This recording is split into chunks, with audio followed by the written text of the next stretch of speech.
Hello, my friend. My name is John, and I know you turned on this video to fall asleep. You made the right choice. I'm here to help. But before we begin, I have an important request for you. My channel is going through a tough time, and only you can help save it. Please support me with a like, a subscription, and a comment. Let me know where you're listening from and what time it is. It really means a lot to me. Now, get comfortable and relax. Alabama's murder of 11-year-old Shannon Polk is a tragic and unsolved true crime case that takes place in Prattville, Alabama, that on August 16, 2001, Shannon was last seen in her neighborhood. She had spent the day playing outside at a friend's house and riding her bike at noon before returning home. Shannon was a bright, gregarious, and outgoing girl who lived in the Candlestick Trailer Park in Prattville. She was well known and liked in her community and was frequently seen playing with friends and riding her bike.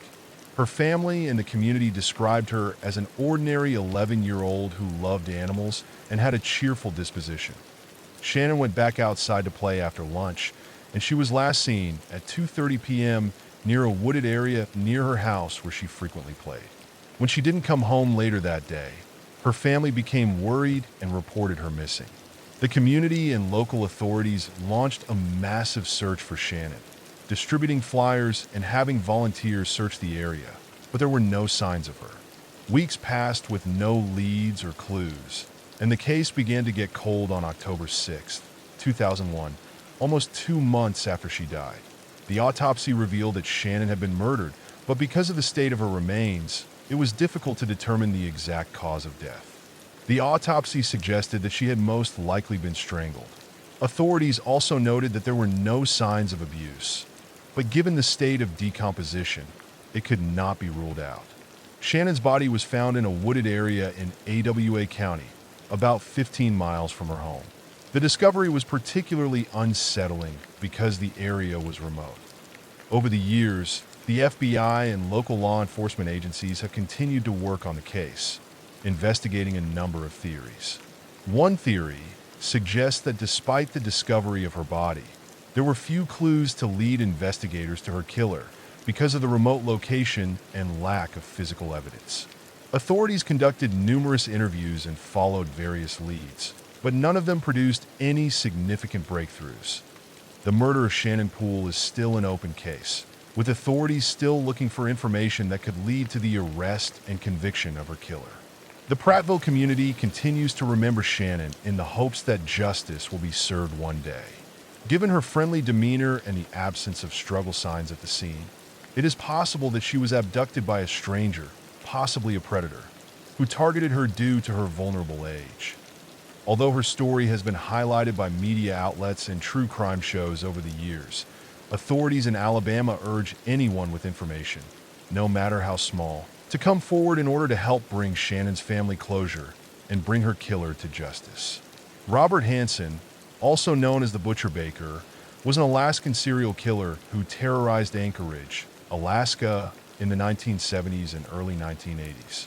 His case is particularly well known because of his systematic and gory crime. Robert Christian Hansen was born on February 15, 1939, in Iowa. He had a difficult upbringing, marked by a strict and abusive father. He was also teased at school for his stutter and acne, which resulted in deep-seated feelings of inadequacy and resentment, especially towards women. These early experiences influenced his later violent tendencies. In 1967, Hansen moved to Anchorage, Alaska, where he opened a bakery and became a popular member of the community. Hansen was married, had kids, and led an apparently normal life, but underneath it all, he harbored dark fantasies of violence and control. His method was to target adult workers and dancers, whom he thought would be less likely to be missed, and approach them with offers of money or to pose for pictures. Once he had them, he would kidnap them at gunpoint, take them to his house, torture and abuse them for a long time, and then transport them. The investigation into Hansen's crime started in earnest when a 17-year-old victim named Cindy Paulson escaped from Hansen in June 1983. She gave detailed descriptions of Hansen and his plane that matched previous reports from missing women. Paulson's account finally gave authorities the break they needed, as he would fly them to the remote Nick River area, where he would release them into the wilderness and hunt them with a rifle. A search of Hansen's property turned up a hidden cache of jewelry and other personal belongings of his victims, along with an aviation map with X markings indicating the locations where he had disposed of their bodies.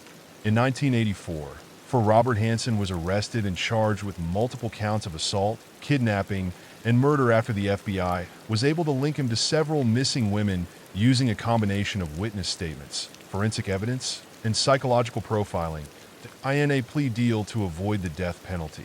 Hansen eventually admitted to the murders of 17 women, despite being suspected of many more.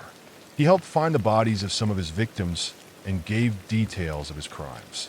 He was sentenced to 461 years plus life in prison without the possibility of parole. He was imprisoned at Spring Creek Correctional Center in Surt, Alaska, where he passed away on August 21, 2014, at the age of 75 from natural causes. The case of Robert Hansen is remembered as one of the most unsettling. The vulnerability of marginalized women and the threats they face, particularly in remote areas, were highlighted in American criminal history. Hansen's capacity to lead a double life also highlighted the difficulties in identifying and apprehending serial offenders. His story has been the focus of multiple books, documentaries, and films, guaranteeing that the public will never forget his horrific acts or the stories of his victims.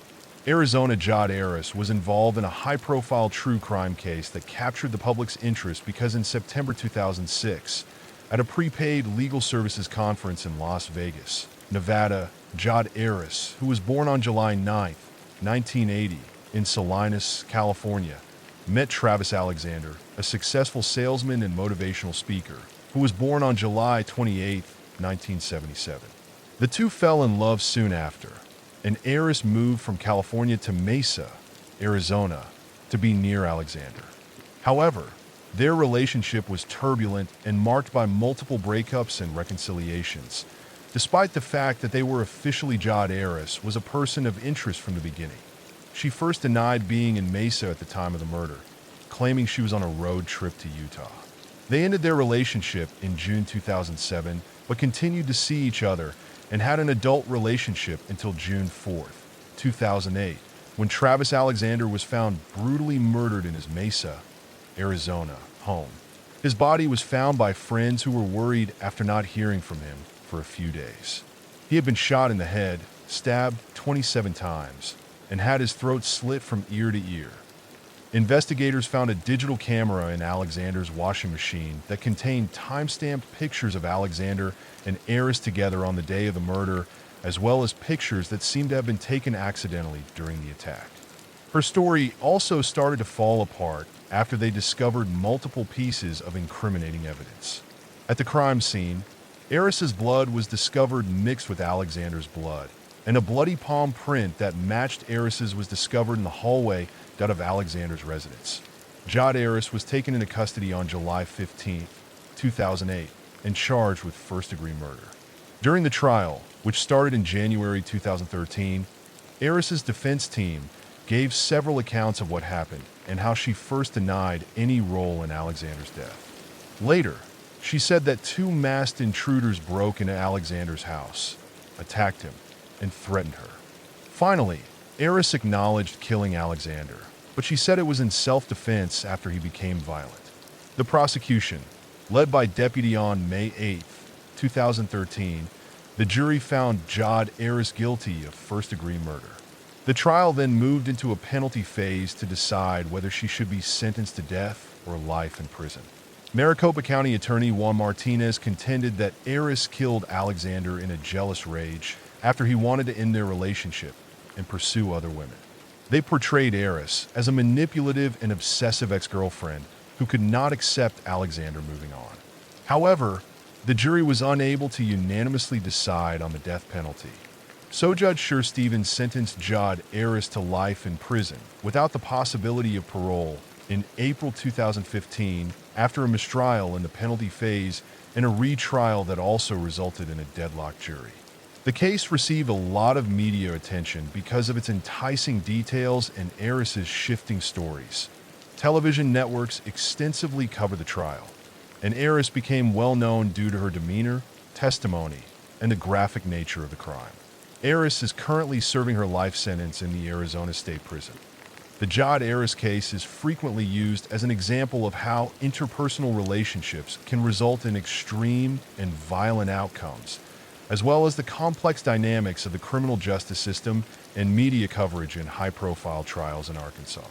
The West Memphis 3 case is a notorious true crime case that took place in West Memphis, Arkansas, and involves the brutal murders of 3 people. Prison Complex Perryville is still a topic of public fascination, with numerous books, documentaries, and even a television movie delving into its details. When 3 8-year-old boys, Stephen Branch, Michael Moore, and Christopher Byers, were reported missing on May 5, 1993, their bodies were discovered the next day in a forested area called Robin Hood Hills. The boys had been severely beaten and bound with their own shoelaces, and Christopher Byers had been disfigured. The gruesome nature of the crime and the location caused widespread panic and rumors of satanic ritual, which the West Memphis Police Department had to deal with. Under extreme pressure to find a quick solution, their investigation soon focused on 3 local teenagers. Damian Eccles, an 18-year-old with a history of mental illness and an interest in alt practices. Jason Baldwin, Eccles' 16-year-old friend. And Jesse Miss Kelly Jr., a 17-year-old who was suspected of having a borderline intellectual disability with a reported IQ of 72.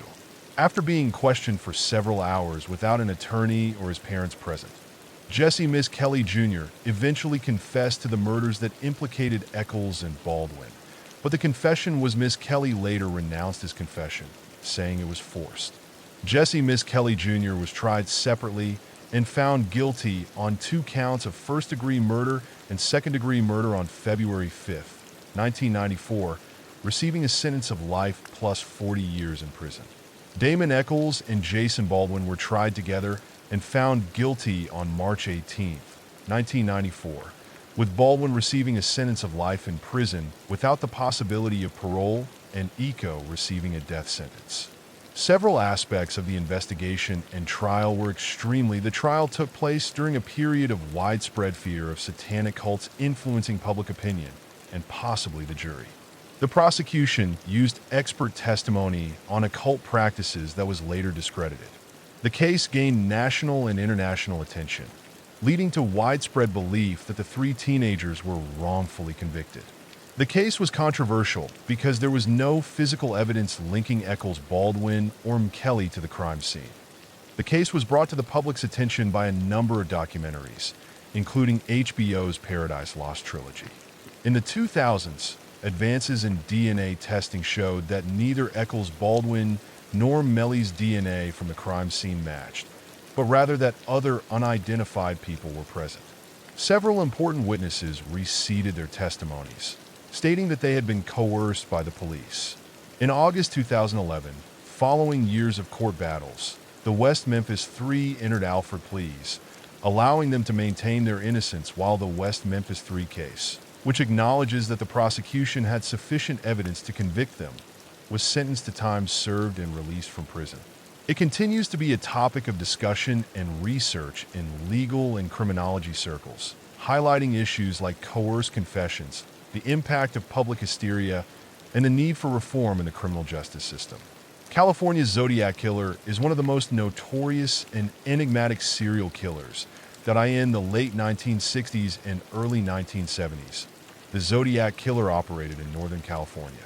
The first attack occurred on Lake Herman Road, where Betty Lou Jensen and David Faraday were sitting in their car at a remote location.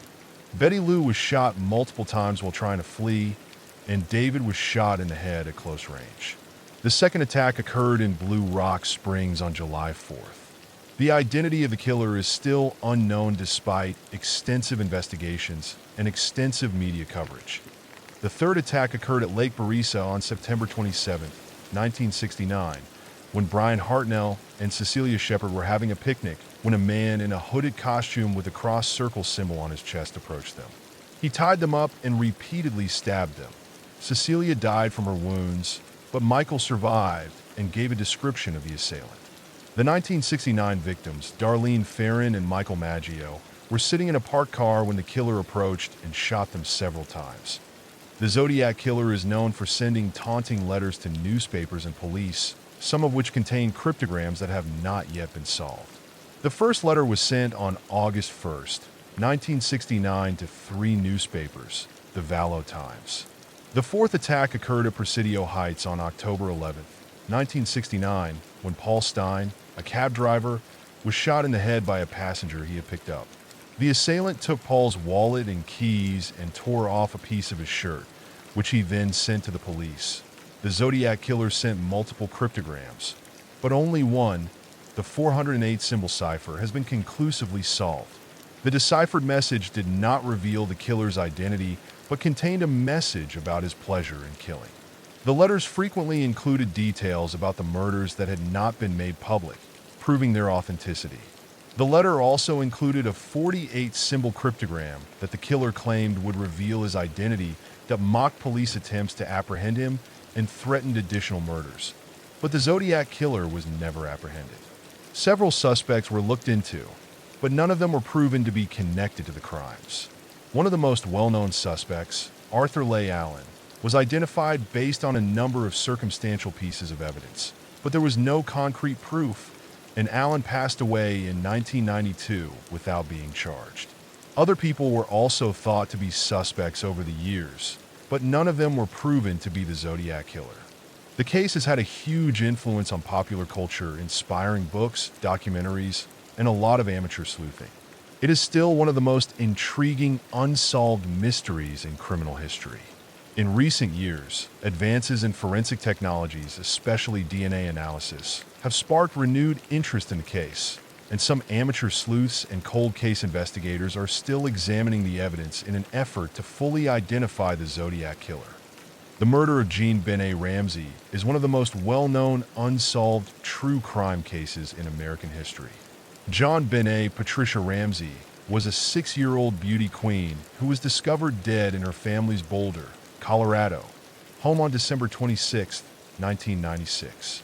The case has captivated public interest for decades due to its complexity, wealth, and public profile. The Zodiac Killer's enduring mystery continues to captivate law enforcement and the public in the hopes that one day the case might finally be solved. The Ramsey family lived in an upscale neighborhood in Boulder, Colorado, and John and Patty Ramsey were the parents of John Benet Ramsey, who was born on August 6, 1990. John was a successful businessman, and Patty was a former beauty queen. John Benet participated in a number of child beauty pageants, which contributed to the media frenzy after her death on the morning of December 26, 1996.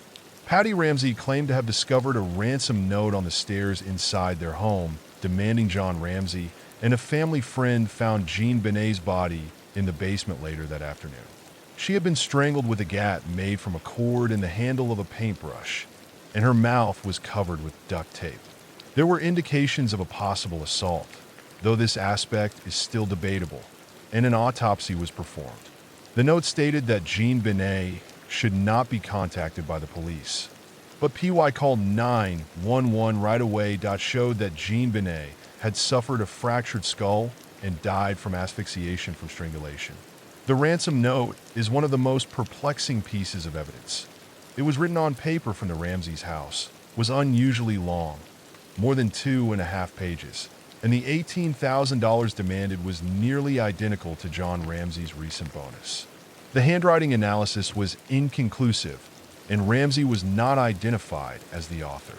However, some experts suggested that her handwriting was similar to hers, that widely criticized for failing to secure the crime scene and for mishandling the evidence, allowing friends and family to move freely around the house and possibly contaminating it. At first, suspicion was directed at the family, with some speculating that Patty Ramsey killed John Benet by accident during a fit of rage over a bedwetting and then staged the crime scene to look like a kidnapping. Another theory suggests that John Ramsey was involved in the cover-up of an accidental death or to protect someone else. Another theory suggests that an intruder broke into the house and killed John Benet.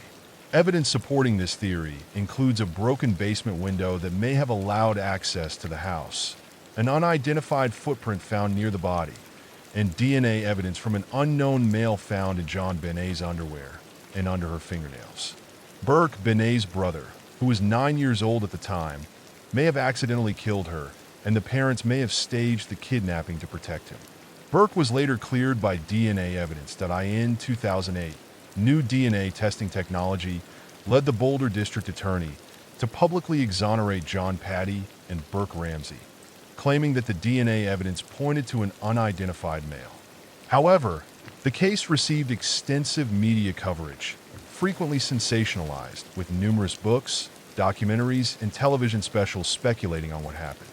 The Ramsey also gave numerous interviews claiming their innocence and criticizing the police investigation. Burke Ramsey filed defamation lawsuits against various media outlets and individuals who publicly accused him of being involved in his sister's death in 2016. The lawsuits resulted in several settlements, but they also reignited public interest in the case. As of right now, the murder of Jean Benet Ramsey remains a mystery, and many people still believe that someone within the Ramsey family was involved. However, advancements in forensic technology continue to give hope that the case might one day be solved. The Cheshire home invasion murders, which occurred in July 2007 in Cheshire, Connecticut, involved the brutal home invasion and murder of 3 members of the Pettit family: Dr. William Pettit, his wife Jennifer Hawk Pettit, and their 2 daughters, Michaela Pettit, age 11, and Haley Pettit, age 17. Dr. William Pettit was an endocrinologist and Jennifer was a nurse. Although the crime may one day be solved, it remains one of the most tragic and perplexing unsolved murders in modern history, co-director of the Cheshire Academy Health Center. The crime started early on July 23, 2007, when career criminals Stephen Hayes and Joshua Kamaz-Arji targeted the Pettit family. Following their encounter with Jennifer and Michaela at a grocery store earlier that day, Hayes and Kamar entered the Pettit home with the pet at approximately 3 in the morning. Around 9 a.m., the intruders moved to the bedroom and bound Michaela and Jennifer Haley after finding Dr. William Pettit, who was sleeping on the couch in the sunroom, badly beaten and restrained in the basement. In order to withdraw $115,000, Jennifer had to drive to a nearby bank with Hayes. She told the bank teller about the situation, and the teller called the police. Jennifer and Hayes returned home with the money, but the police had not yet reached the scene at this point. According to Commissar Jeffy, that assaulted Michaela Hay, attacked Jennifer, and then Hayes killed Jennifer. The 2 men then doused the house with gasoline, tied the 2 girls who were still alive to their beds, and set the house on fire to destroy the evidence. Haley and Michaela died from smoke inhalation, and Dr. William Pettit, despite his injuries, managed to escape the house and crawl to a neighbor's house for assistance. The police arrived just as Hayes and Komisarski were leaving the scene in the Pettit family's car, and they were swiftly arrested after crashing. When Connecticut abolished the death penalty in 2012, Hayes was found guilty on 16 of 17 counts, including capital felony murder, assault, and arson. He was sentenced to death, but it was later commuted to life in prison without the possibility of parole. In 2011, Kamaz-Arji was also found guilty on all 17 counts against him. He was also sentenced to life in prison without the possibility of parole. Dr. Pettit survived the ordeal and later remarried.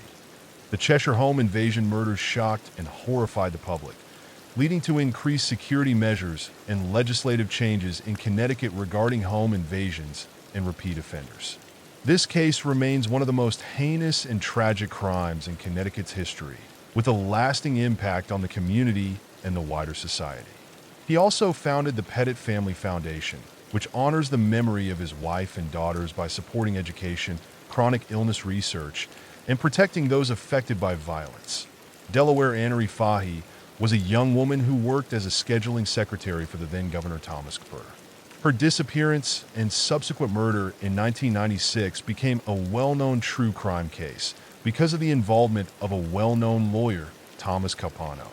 Born in Wilmington, Delaware on January 27, 1966, she was the youngest of 6 children in a Catholic family and was known for her vibrant personality and dedication to her work.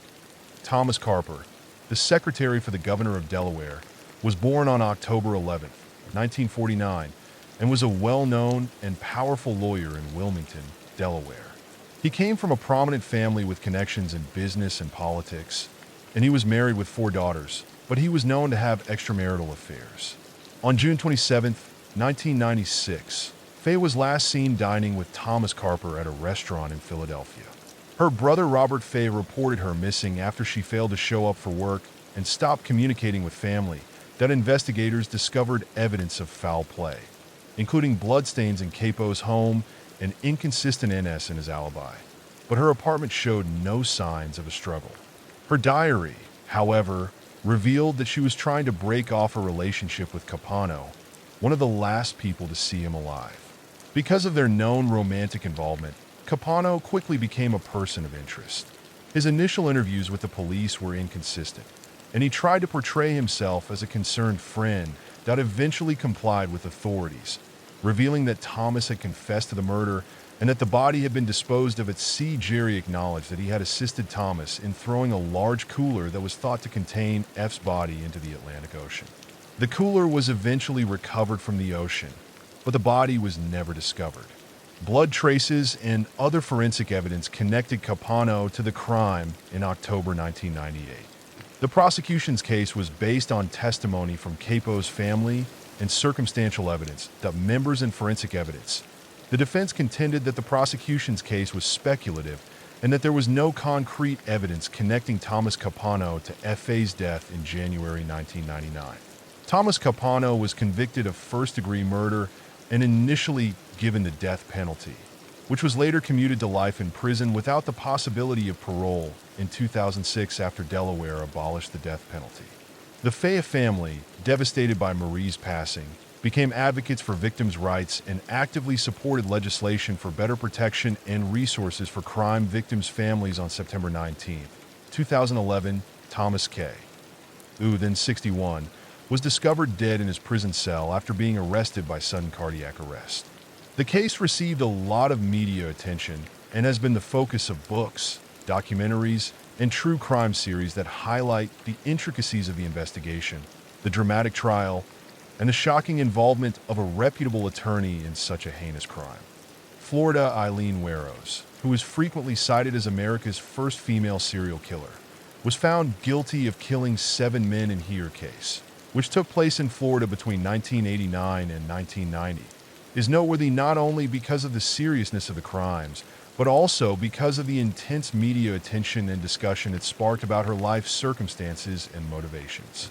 Eileen Carol Werros was born in Chester, Michigan, on February 29, 1956. Her childhood was difficult because her mother, Diane Wass, abandoned her and her older brother, Keith, when she was only 4 years old. The siblings were then raised by their grandparents, Lori and Berto, W.Y. the late 1970s. Eileen had a criminal record that included charges of driving under the influence, disorderly conduct, and firing a pistol from a moving vehicle. She had moved to Florida in 1986, where she met Tyra Moore at a hotel, and the two started dating.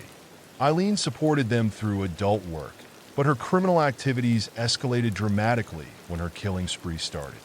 Werros Eileen claimed she was abused by her grandfather and started engaging in adult activities at a young age, which some believe was a means of survival.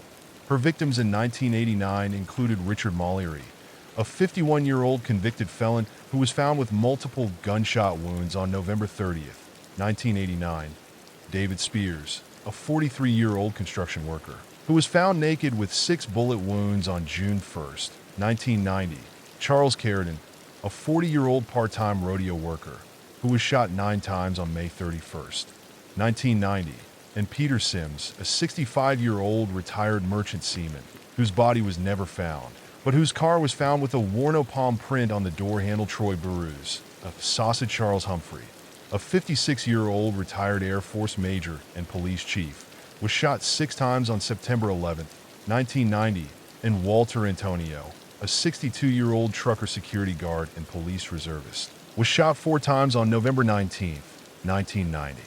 Werrows was arrested on July 9, 1991, at the Last Resort, a biker bar in Valua County, Florida, after police connected her to the crimes using evidence like fingerprints and personal items discovered in her victim's possession. Tyra Moore assisted the police and was instrumental in Werrows' conviction by obtaining a taped confession. Werrows' trial for the murder of Richard Mollery started on January 16, 1992, and she entered a plea of self-defense, claiming that Mollery had attempted to harm her. Despite this defense, she was found guilty and given the death penalty. Later, Werrows entered a no-contest plea to the murders of Hump Barris and Spears, receiving death sentences for each of them. After 10 years on death row, she was also given additional death sentences for the murders of Carradine and Antonio.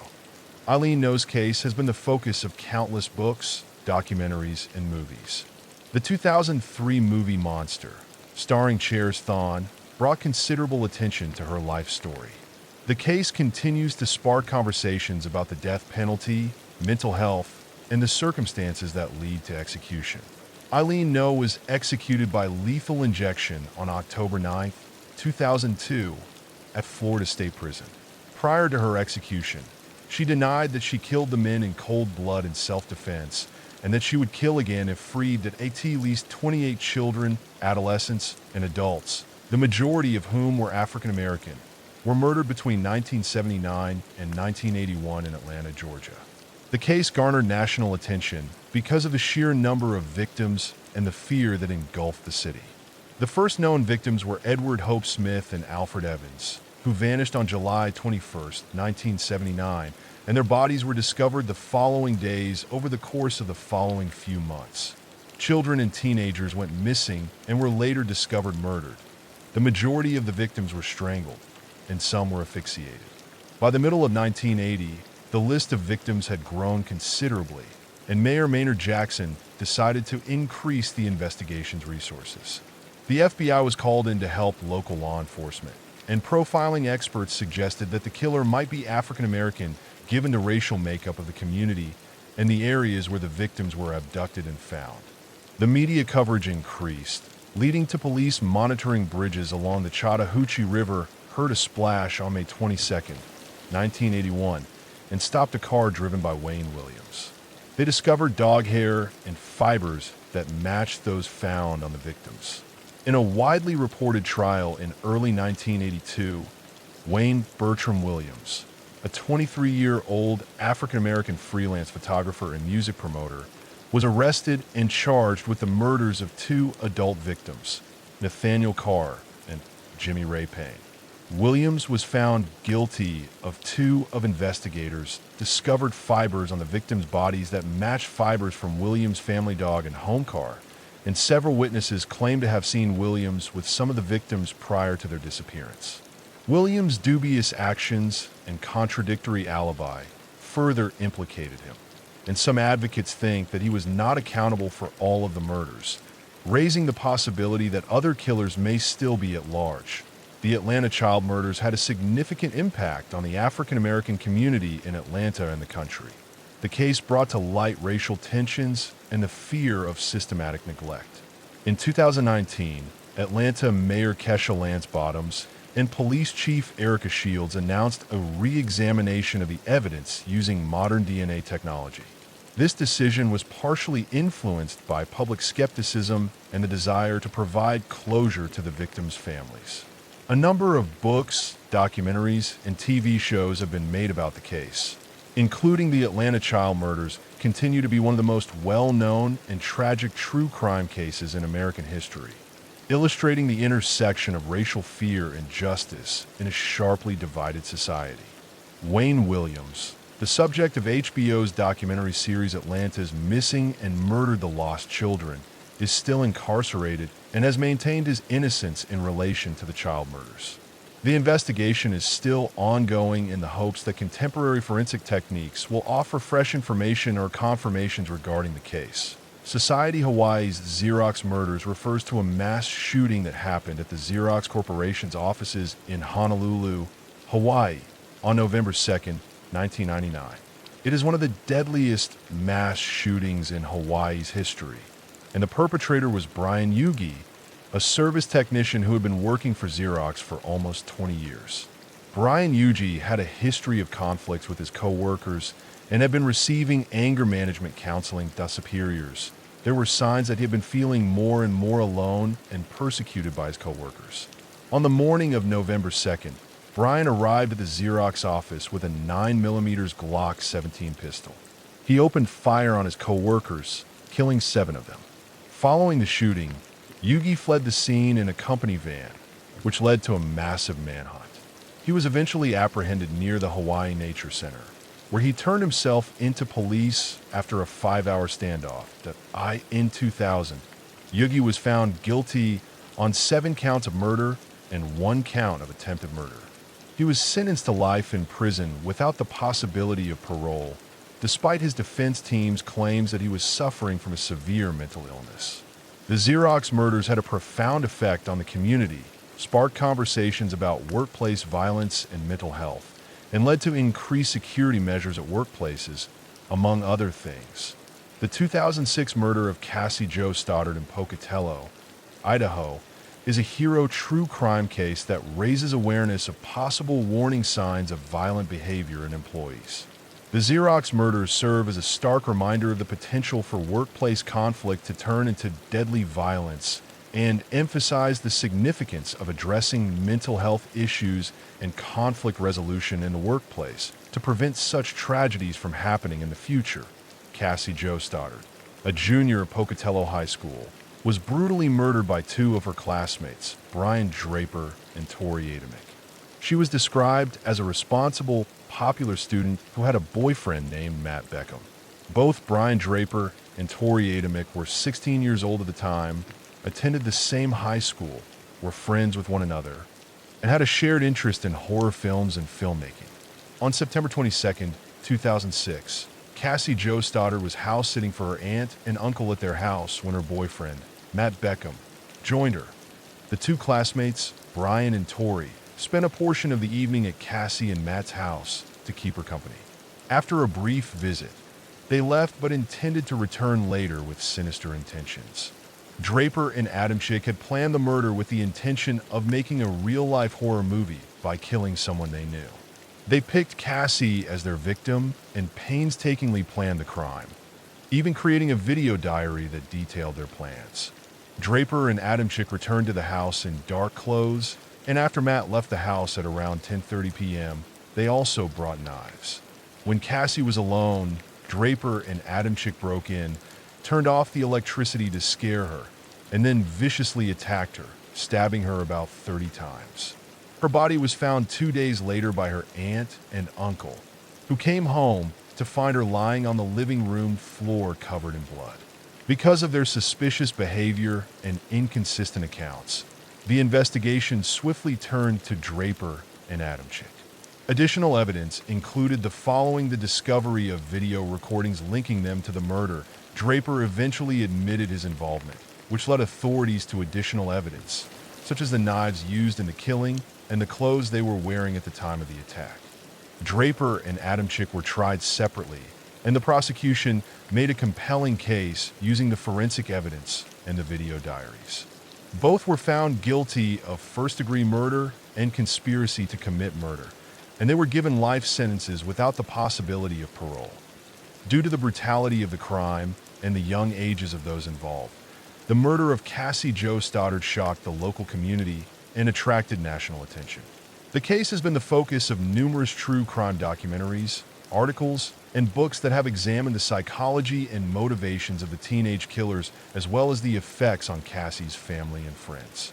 The murder of Cassie Jo Stoddard continues to be a terrifying illustration of how seemingly normal teenagers can carry out horrifying acts of violence motivated by dark fantasies and a thirst for fame. Illinois John Wayne Gacy, also known as the Killer Clown, was an American serial killer and criminal who, between 1972 and 1978, tortured and killed at least 33 teenage boys and young men.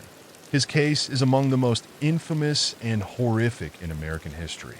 Born in Chicago, Illinois, on March 17, 1942, Gacy had a tumultuous relationship with his father, an alcoholic abuser, despite having an apparently normal upbringing.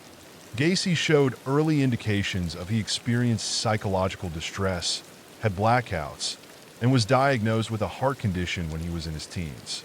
In 1968, Gacy was found guilty of assaulting 2 teenage boys in Waterville, Iowa, and was given a 10-year sentence.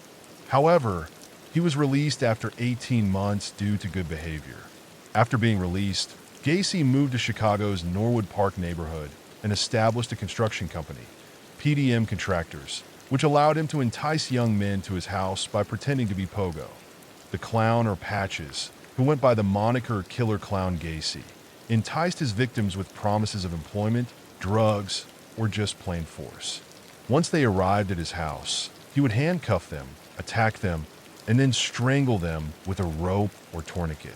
He buried 26 of his victims in the crawl space beneath his house, 3 more elsewhere on his property, and disposed of the rest of the bodies in the river in the Des Plaines. Gacy's downfall started in December 1978 when 15-year-old Robert Past vanished. After learning that Gacy had a criminal history, police started to look into him. They conducted surveillance after finding suspicious items in Gacy's home, including high school ring handcuffs and a receipt for a roll of film that belonged to another missing boy. Under increasing pressure, Gacy eventually confessed to the murders, detailing his methods and the locations of the bodies. Gacy's trial started on February 6, 1980, and he pled not guilty by reason of insanity. However, the jury rejected his defense, and Gacy was discovered on May 13, 1980, that John Wayne Gacy was executed by lethal injection on May 10, 1994, after being found guilty of 33 murders and given a death sentence. He spent 14 years on death row at the Menard Correctional Center in Illinois, painting extensively during this time, producing numerous pieces of art that were later sold at auction. Gacy's case brought significant attention to the issues of violence and serial killings, and his ability to elude detection for such a long time exposed weaknesses in the criminal justice system. The case has been the focus of multiple books. John Wayne Gacy's crimes left a lasting scar on the American psyche, symbolizing the horrific potential for evil that can lurk behind a seemingly benign facade. Gacy was diagnosed as a psychopath who displayed a lack of empathy, manipulative behavior, and a superficial charm. His crimes are still considered one of the most notorious true crime stories that are frequently cited in discussions of the psychology of serial killers. Sylvia Marie Lyons was born on January 3, 1949, to Lester and Betty Lyons. She had 4 siblings: Diana, Danny, Jenny, and Benny. Her parents worked at the carnival, which created an unstable home environment where the children were frequently left in the care of others while their parents were away. Music outside of Indiana. The true crime case of Sylvia Lyons is a deeply distressing story of abuse and murder that occurred in Indianapolis, Indiana, in 1965. It is frequently regarded as one of the most horrifying cases of child abuse in American history. For a weekly fee of $20, Lester and Betty Lyons decided to leave Sylvia and her younger sister Jenny in the care of Gertrude Bazuki, a single mother of 7 children, while they traveled for work in July 1965. The Lyons hoped that this arrangement would give their daughters a stable environment while they worked on the carnival circuit. At first, the arrangement appeared to work, but financial difficulties and other stressors soon caused problems. Gertrude Bazuki, her children, and other neighborhood kids started to subject Sylvia to increasing abuse. Sylvia was regularly subjected to humiliating acts and taunted with insults. She was frequently confined to the basement and occasionally tied up. She was frequently beaten with belts and paddles, among other objects. She was frequently denied food, which resulted in severe malnutrition. And Gertrude encouraged her own children and other neighborhood children to participate in the torture, which became more severe over the course of the weeks. After months of torture, Sylvia Lyon succumbed to her injuries on October 26, 1965. The official cause of death was brain swelling, internal hemorrhaging of the brain, and shock. Sylvia was 16 years old when she passed away. Gertrude Bezuki tried to conceal the abuse by fabricating a story that Sylvia had suffered. Gertrude also carved words into Sylvia's abdomen with a heated needle inflicted on Sylvia. The trial for Sylvia Lyons' murder began in April 1966. The main defendants were Gertrude Bezuki, who was found guilty of first-degree murder and given a life sentence; Paula Benazzi, Gertrude's eldest daughter, who was found guilty of second-degree murder and given a life sentence; John Bezuki Jr. COI Hubbard, and Richard Hobbs, who was found guilty of manslaughter and given a life sentence; and Jenny Lyons, Sylvia's sister, who told the police about the abuse, which resulted in the arrest of Gertrude Benazzi, her children, and other neighborhood children. Some of the defendants received lesser sentences over the years. Gertrude Bezuki was released from prison in 1985 and died in 1990. How did that happen? Paula Bezuki was released in 1972. John Bezuki Jr. Coy Hubbard and Richard Hobbs were released in the early 1970s. The murder of Sylvia Lyons remains a heartbreaking reminder of the atrocities of child abuse, and the case has been the focus of numerous books, documentaries, and movies, including the 2007 film An American Crime and Jack Ketchum's book The Girl Next Door, which was also the Valise Axe murders, are among the most infamous and horrifying unsolved cases in American true crime history. The crime occurred in the small town of Eliza, Iowa, on the night of June 9, 1912, when 8 people, 6 members of the Moore family and 2 house guests, were brutally murdered in their sleep with an axe. The case was made into a movie and has had a lasting impact on laws and societal attitudes regarding child abuse and the importance of vigilance in protecting vulnerable children. The murders were discovered on the morning of June 10, 1912, when a neighbor named Mary Peckham noticed that the Moore household was unusually quiet.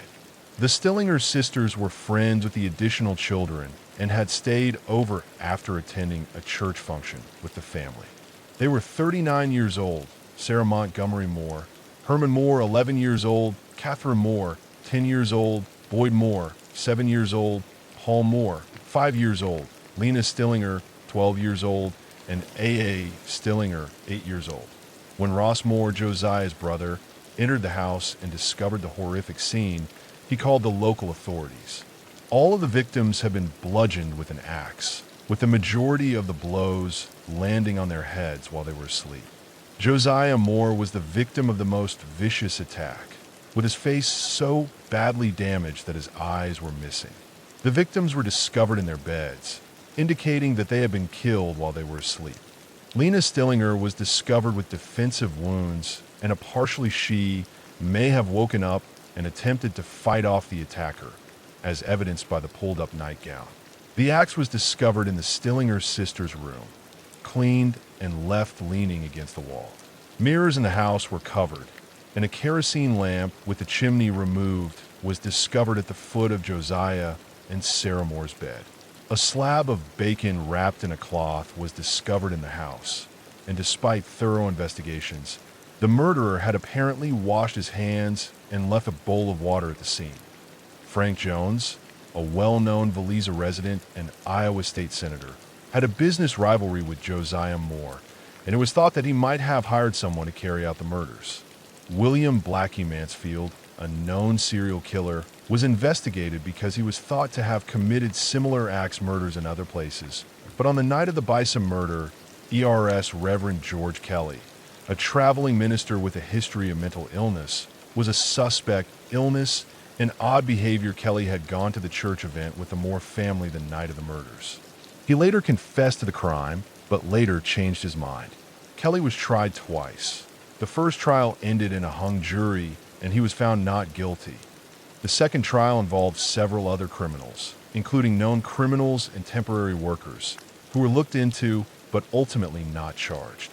The Valorissa axe murders have sparked a number of theories over the years, ranging from professional hits to the crime committed by a serial killer.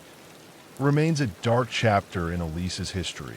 and the Moose has since turned into a historical site that draws tourists and paranormal investigators interested in the case. The case continues to be a subject of fascination and conjecture, which has helped it achieve legendary status in the annals of American true crime history. One of the most notorious true crime stories in American history is the case of the BTK killer Dennis Rader. Born in Pittsburgh, Kansas on March 9, 1945, Rader grew up in Wichita, Kansas, where he would later live a seemingly normal life. Married, had children, served in the U.S. Air Force, and held a variety of jobs, including compliance officer for the city of Park City, Kansas. His crimes were characterized by a specific pattern of binding his victims, causing them pain, and ultimately causing their death. Rader used the acronym BTK, which stand for Bind, Torture, Kill, to describe his method of operation in letters to the police and media. Rader's crimes were confirmed to have occurred between 1974, and an important part of the BTK case was Rader's communication with the media and law enforcement. He sent a series of taunting letters, poems, and other materials to local newspapers and television stations. These communications included details only the perpetrator knew. Rader's first known victims were the Otterow family, whom he attacked in their home on January 15, 1974. Over the years, he claimed 10 victims and escaped capture for decades, in part because of his methodical approach and the lack of forensic technology available at the time. That Rader's need for attention and recognition ultimately led to his capture. In 2005, after years of silence, he resumed writing letters. He sent a floppy disk to the police, who were able to trace metadata from the disk to Rader's church computer. This digital footprint, along with DNA evidence, led to Rader's arrest on February 25, 2005. At that time, Rader confessed to the murders and gave thorough accounts of every crime he was involved in. On August 18, 2005, Rader, who was charged with 10 counts of first-degree murder, waived his right to a jury trial and entered a guilty plea. He was given 10 consecutive life sentences, with a minimum of 175 years without the possibility of parole. Rader is currently incarcerated at the El Dorado Correctional Facility in Kansas. His case has been the focus of countless books, documentaries, and television shows that have contributed to ongoing public and scholarly discussions about criminal behavior and law enforcement tactics. The BTK case highlighted several of the development of forensic technology, in particular DNA analysis and digital forensics, was essential to the capture of the Rader's case.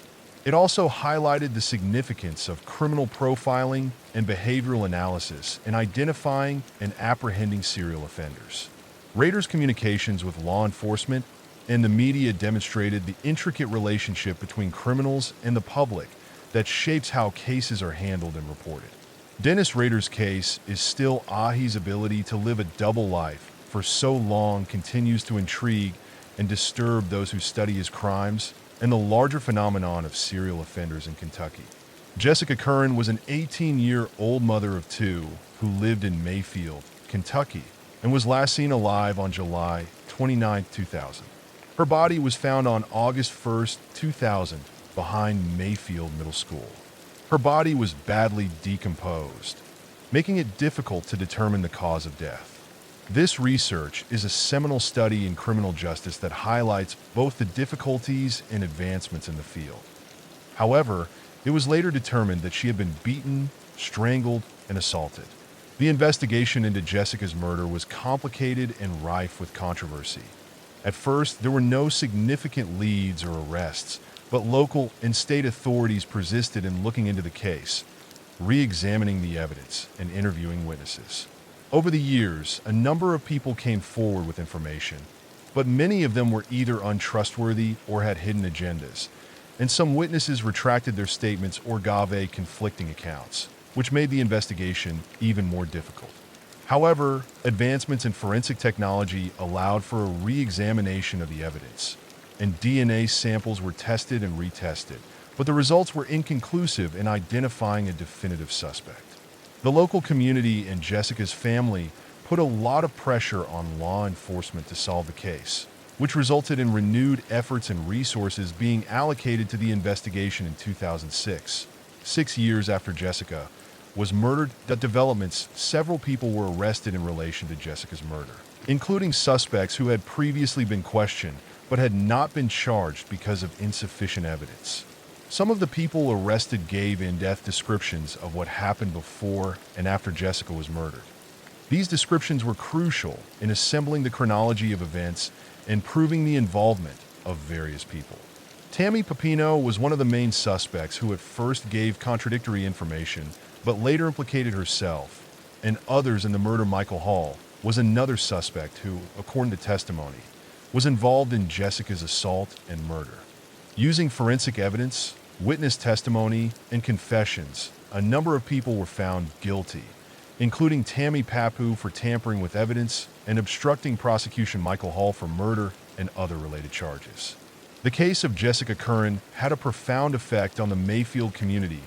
Jessica's murder brought attention to issues of violence against women and the significance of community vigilance and support for victims' families.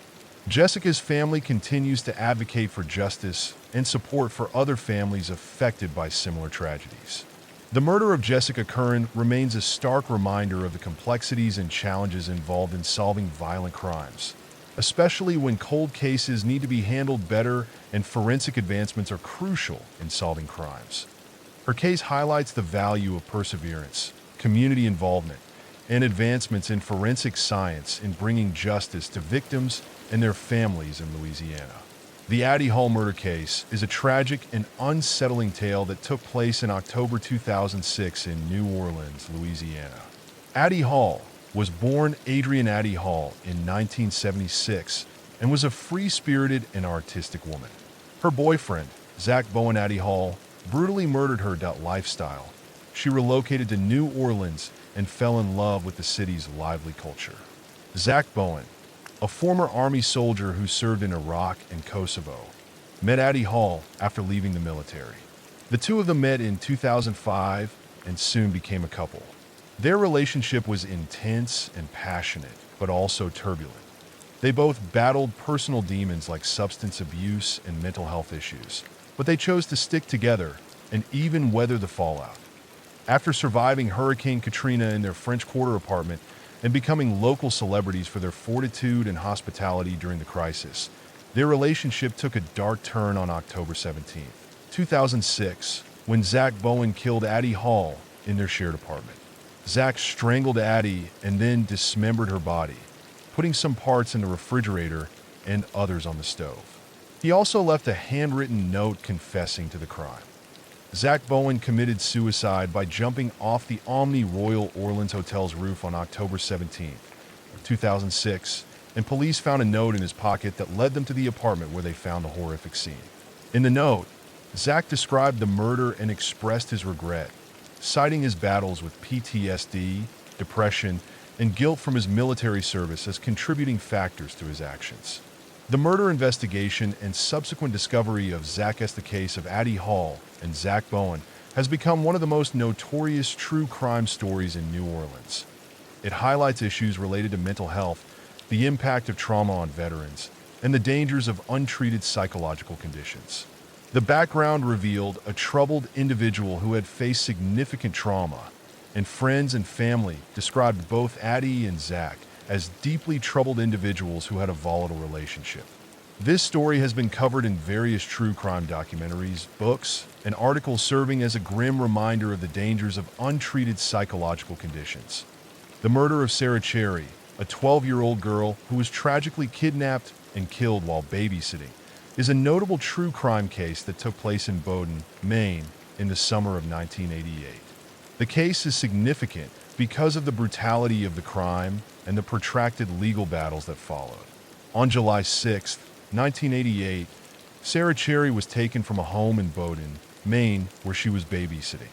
When the homeowners returned, they discovered Sarah missing and evidence of a struggle, including overturned furniture and her personal belongings strewn about.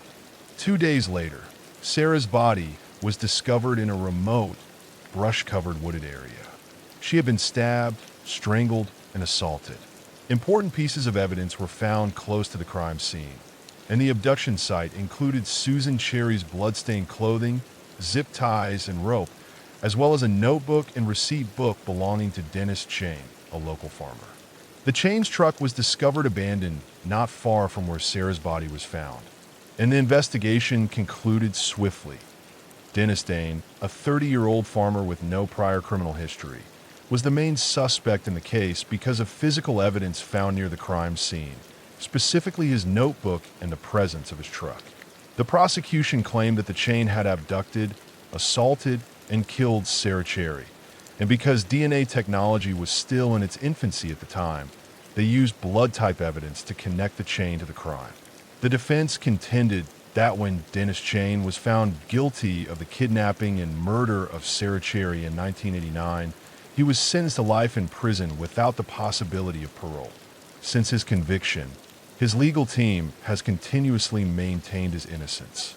The Chain claimed that his truck had been stolen and that he had no memory of the time the crime occurred, suggesting that he might have been unconscious or under the influence of drugs. The case has seen multiple appeals and motions for a new trial, but as of the most recent updates, the Chain is still in prison. The case has attracted a lot of public attention, with supporters claiming that he was wrongfully convicted and others maintaining his guilt based on the evidence presented at trial. Has sought new trials based on advancements in DNA testing and the claims of new evidence since additional DNA testing was conducted in the 2000s, but the results were inconclusive or failed to exonerate the Chain.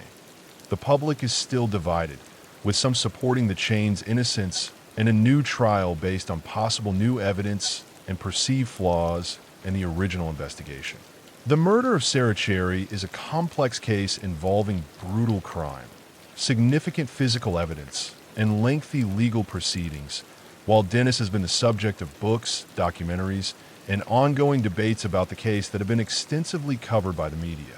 The Beltway Snipers, also known as the DC Snipers, were responsible for a series of coordinated shootings that terrorized the Washington, D.C. metropolitan area, as well as parts of Maryland and Virginia over a 3-week period in October 2002. The perpetrators were John Aled Muhammad and Lee Boyd Malvo. Chain was found guilty and is still in prison. The arguments surrounding his guilt or innocence continue to elicit strong emotions and discussions about justice and the legal system. Lee Boyd Malvo, born in Jamaica in 1985, met Muhammad in Antigua in 1999. Malvo had a difficult upbringing and viewed Muhammad as a father figure. The two developed a close and manipulative relationship with Muhammad. John Allen Muhammad was born John Allen Williams in 1960. He changed his name after converting to Islam and served in the U.S. Army, where he received extensive training and marksmanship. Muhammad had a history of legal issues and personal issues, including a contentious divorce and custody battle over his children, exerting considerable influence over Malvo Muhammad, and Malvo prepared a 1990 Chevrolet Caprice to function as a mobile sniper nest by carefully altering it. They cut a hole in the trunk to shoot from while concealed inside the vehicle. Although the precise motivations of Muhammad are still somewhat unknown, theories suggest that he sought retribution against society, possibly related to his personal grievances and a desire to terrorize the country before the Beltway attacks. Muhammad and Malvo were involved in multiple shootings throughout the United States. The first shooting in the Washington, D.C. area happened on October 2nd, 2002, when a man was killed in a grocery store parking lot in Washington, Maryland. The two then killed 5 people in one day on October 3rd, 2002, in Montgomery County, Maryland, causing widespread panic and a massive manhunt. Over the course of the following 3 weeks, Muhammad and Malvo continued their rampage, shooting men, women, and children at random in gas station parking lots and other public areas. They killed 10 people in the D.C. area and seriously injured 3 more during this time. The shooting sparked one of the biggest manhunts in U.S. history, involving numerous law enforcement agencies, including the FBI, ATF, and local police. Because the shootings were random and there was no discernible pattern, Ader found it difficult to find leads. However, crucial evidence was found in a series of cryptic messages left by the snipers, including a tarot card with the message, "Call me God," a tip from a former associate of Muhammad, and Malvo, done on October 24th, 2002. Muhammad and Malvo were discovered sleeping in their car at a rest stop in Myersville, Maryland. They were arrested without incident after ballistic evidence linked the same Bushmaster .22 caliber rifle to all of the shootings. Muhammad was tried in Virginia and found guilty of capital murder, terrorism, and firearms charges. He was given the death penalty and executed by lethal injection on November 10, 2009. Lee Boyd Mao, who was a minor at the time of the crimes, was tried separately, and the Beltway sniper attacks had a significant impact on the country, causing widespread fear and changes in public behavior, especially in the affected areas. The case also influenced law enforcement tactics and strategies for dealing with similar threats in the future. Malvo was given multiple life sentences without the possibility of parole. In recent years, the Supreme Court has revisited his case due to rulings regarding life sentences for juveniles, but he is still behind bars. The Beltway sniper case, which is still regarded as one of the most infamous and terrifying episodes of domestic terrorism in U.S. history due to the random and brutal nature of the attacks and the massive law enforcement efforts that finally brought the perpetrators to justice in Massachusetts, the Boston Strangler in gun control, juvenile justice, and the death penalty, also sparked discussions about the influence of mentorship, manipulation, and criminal behavior, particularly involving vulnerable individuals like Malvo, that refers to the case of a string of murders that occurred in the Boston area in the early 1960s. The murders involved the assault and killing of 13 women, which resulted in one of the most notorious crime sprees in American history. For decades, law enforcement criminologists and the general public have debated the identity of the perpetrator and the involvement of a single person. The victims of the Boston Strangler were all women, ages 19 to 85, and the murders took place between 1962 and 1964. The Boston Police Department, along with the murders, caused widespread panic, and the media played a big part in sensationalizing the case by calling the perpetrator the Boston Strangler. The Strangler frequently entered the victims' apartments by pretending to be a delivery person or handyman, assaulted the women, and strangled them with an article of their own clothing. The crime scenes frequently showed no evidence of forced entry, indicating that in October 1964, the victims voluntarily allowed their killer, Albert Dow Salvo, to be arrested for a string of unrelated crimes known as the Greenman assaults. During his incarceration, Salvo confessed to being the Boston Strangler to his cellmate George Nasser, who then told his lawyer F. Lee Bailey took up D. Salvo's case and helped him confess to the murders. His confessions were thorough and included specific. Salvo was never tried for the Boston Strangler murders. Instead, he was tried for the Green Man assaults and given a life sentence in prison in 1967. In 2001, new DNA testing technology allowed for a re-examination of the evidence, and samples from the last victim, Mary Sullivan, were tested. However, the initial results did not match Salvo's DNA.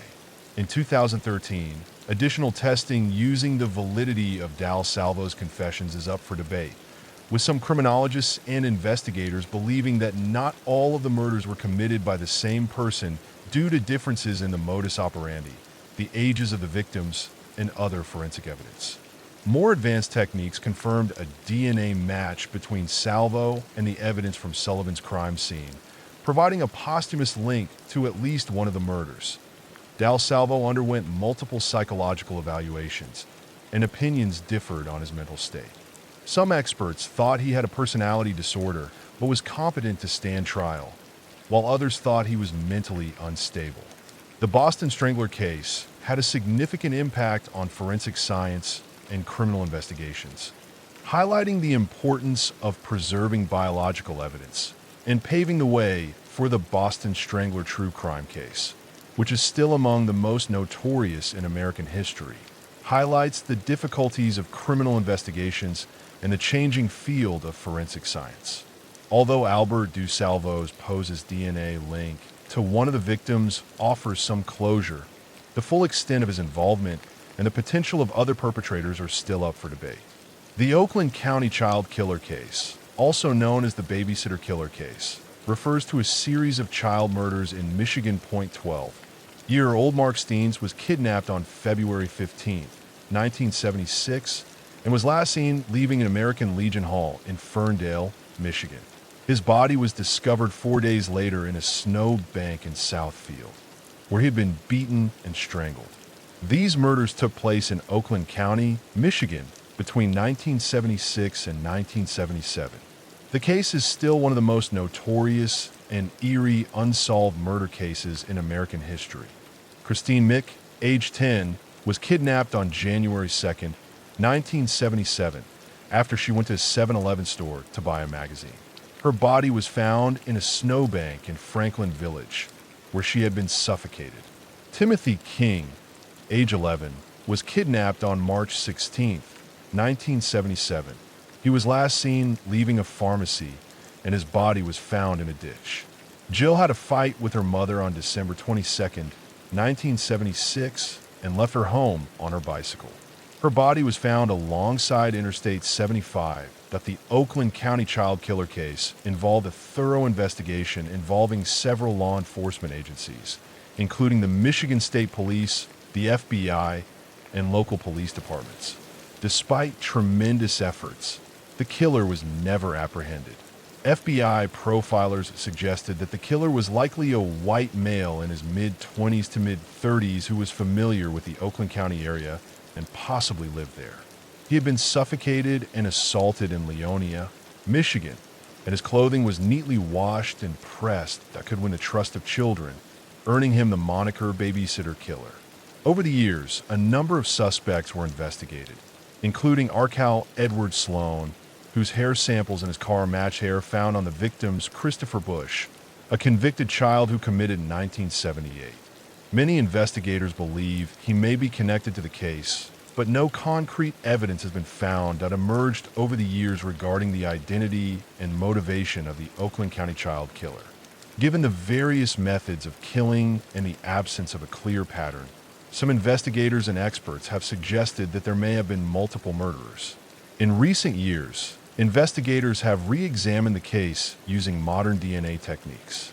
In 2012, it was reported that new DNA evidence linked hairs found on the victims to the family of Arcal Edward Sloan, but this has not produced a conclusive conclusion. Despite the passage of time, the families of the victims and the investigators involved in the case continue to seek justice and closure. The Oakland County child killer case has had a significant impact on the community, causing fear and raising awareness of child safety. It has also been the subject of books, documentaries, and podcasts. Law enforcement agencies will continue to encourage anyone with information to come forward. The murder of Heidi Ferris is a true crime case that happened in St. Paul, Minnesota, on April 25, 2010. Heidi Ferris was born on June 23, 1983, and was married to Nicholas Nick FCU. She was a 27-year-old woman who was well known for her friendliness and involvement in her church community. Heidi's husband, Nick Ferris, was born on December 20th, 1982, and the couple had been married for approximately 5 years. On the morning of April 25th, they were dealing with financial difficulties, including an impending foreclosure on their home. When the police arrived, they discovered Heidi dead from a gunshot wound and Nick with a gunshot wound his thigh. Nick Ferris called 911 to report a home invasion, claiming that an intruder had broken into their home and that he and Heidi had gone downstairs where they encountered the intruder. Nick claimed that the intruder had armed himself with a shotgun and that he and Heidi had engaged in a struggle during which Heidi was shot. The police found no evidence of forced entry, and neighbors did not report seeing or hearing anything out of the ordinary. The investigation revealed that the FCU's home was in foreclosure, and the couple was set to be evicted the following day. Heidi's family and friends were initially unaware of this information, which raised suspicions about Nick's potential motivations. The trajectory of the gunshots and the locations of the bodies where several experts questioned whether Nick's story was credible, raising the possibility of a different outcome. For years, the case went unresolved, and Nick insisted he was innocent. However, in 2021, important developments took place, including a re-examination of physical evidence using forensic technology advancements and a renewed focus on the case, which resulted in a re-evaluation of the evidence. On May 19, 2021, Nick Ferris was arrested and charged with second-degree murder in connection with Heidi's death. According to the prosecution, in 2022, Nick Ferris was put on trial for the murder of Heidi. The prosecution claimed that Nick's financial desperation and fear of losing his house drove him to kill his wife and fabricate the home invasion story. The defense insisted that Nick was innocent and that the evidence was circumstantial, but that Nick had staged the home invasion to hide the murder because of the couple's financial difficulties and the approaching foreclosure that brought some closure to Heidi's family, who had been seeking justice for more than 10 years. The murder of Heidi Ferris is a tragic case that emphasizes issues of domestic violence, financial stress, and the difficulties of criminal investigations. It also highlights the significance of forensic evidence and the difficulties in determining the truth in cases involving intimate partners. The case of E.M.T. Lewis Till, a 14-year-old in Mississippi, is one of the most notorious and tragic episodes in American civil rights history. Racial tensions were high and the South was still heavily segregated when E.M.T. and a group of teenagers visited Bryant's grocery store and meat market on August 24, 1955. Although there are conflicting reports, it is said that E.M.T. either touched the hand of Carolyn Bryant, a white woman working at the store, or whistled at her. E.M.T. was born on July 25, 1941, in Chicago, Illinois, and grew up in a comparatively progressive urban environment. 4 days later, on August 28, 1955, E.M.T. was abducted from his great-uncle Moses Wright's house by Roy Bryant, Carolyn's husband, and his half-brother, J.W. Milne. They took him to a barn, where they brutally beat him, gouged out one of his eyes, and shot him in the head. They then tied a 75-pound cotton jean fan around his neck with barbed wire and disposed of his mutilated body in the Tallahassee River, where it was found 3 days later. Before Moy's mother bravely decided to have an open casket funeral so that the world could witness the horrifying extent of the violence inflicted on her son. His face was unrecognizable, and the only way to identify him was by the ring he was wearing, which belonged to his father M. Pictures of E.M.T. Till's body were published in Jet magazine and other media outlets, causing national and international outrage. Ron Bryant and J.W. Milne were arrested and charged with E.M.T. Till's murder, and the trial started on September 19. That the all-white, all-male jury in Seward, Mississippi, acquitted Bryant and Mum in 1955 after just 67 minutes of deliberation, despite overwhelming evidence, including eyewitness testimony from Moses Wright, who courageously identified the kidnappers. One juror reportedly claimed that they took a soda break to extend the deliberations to an hour after their acquittal.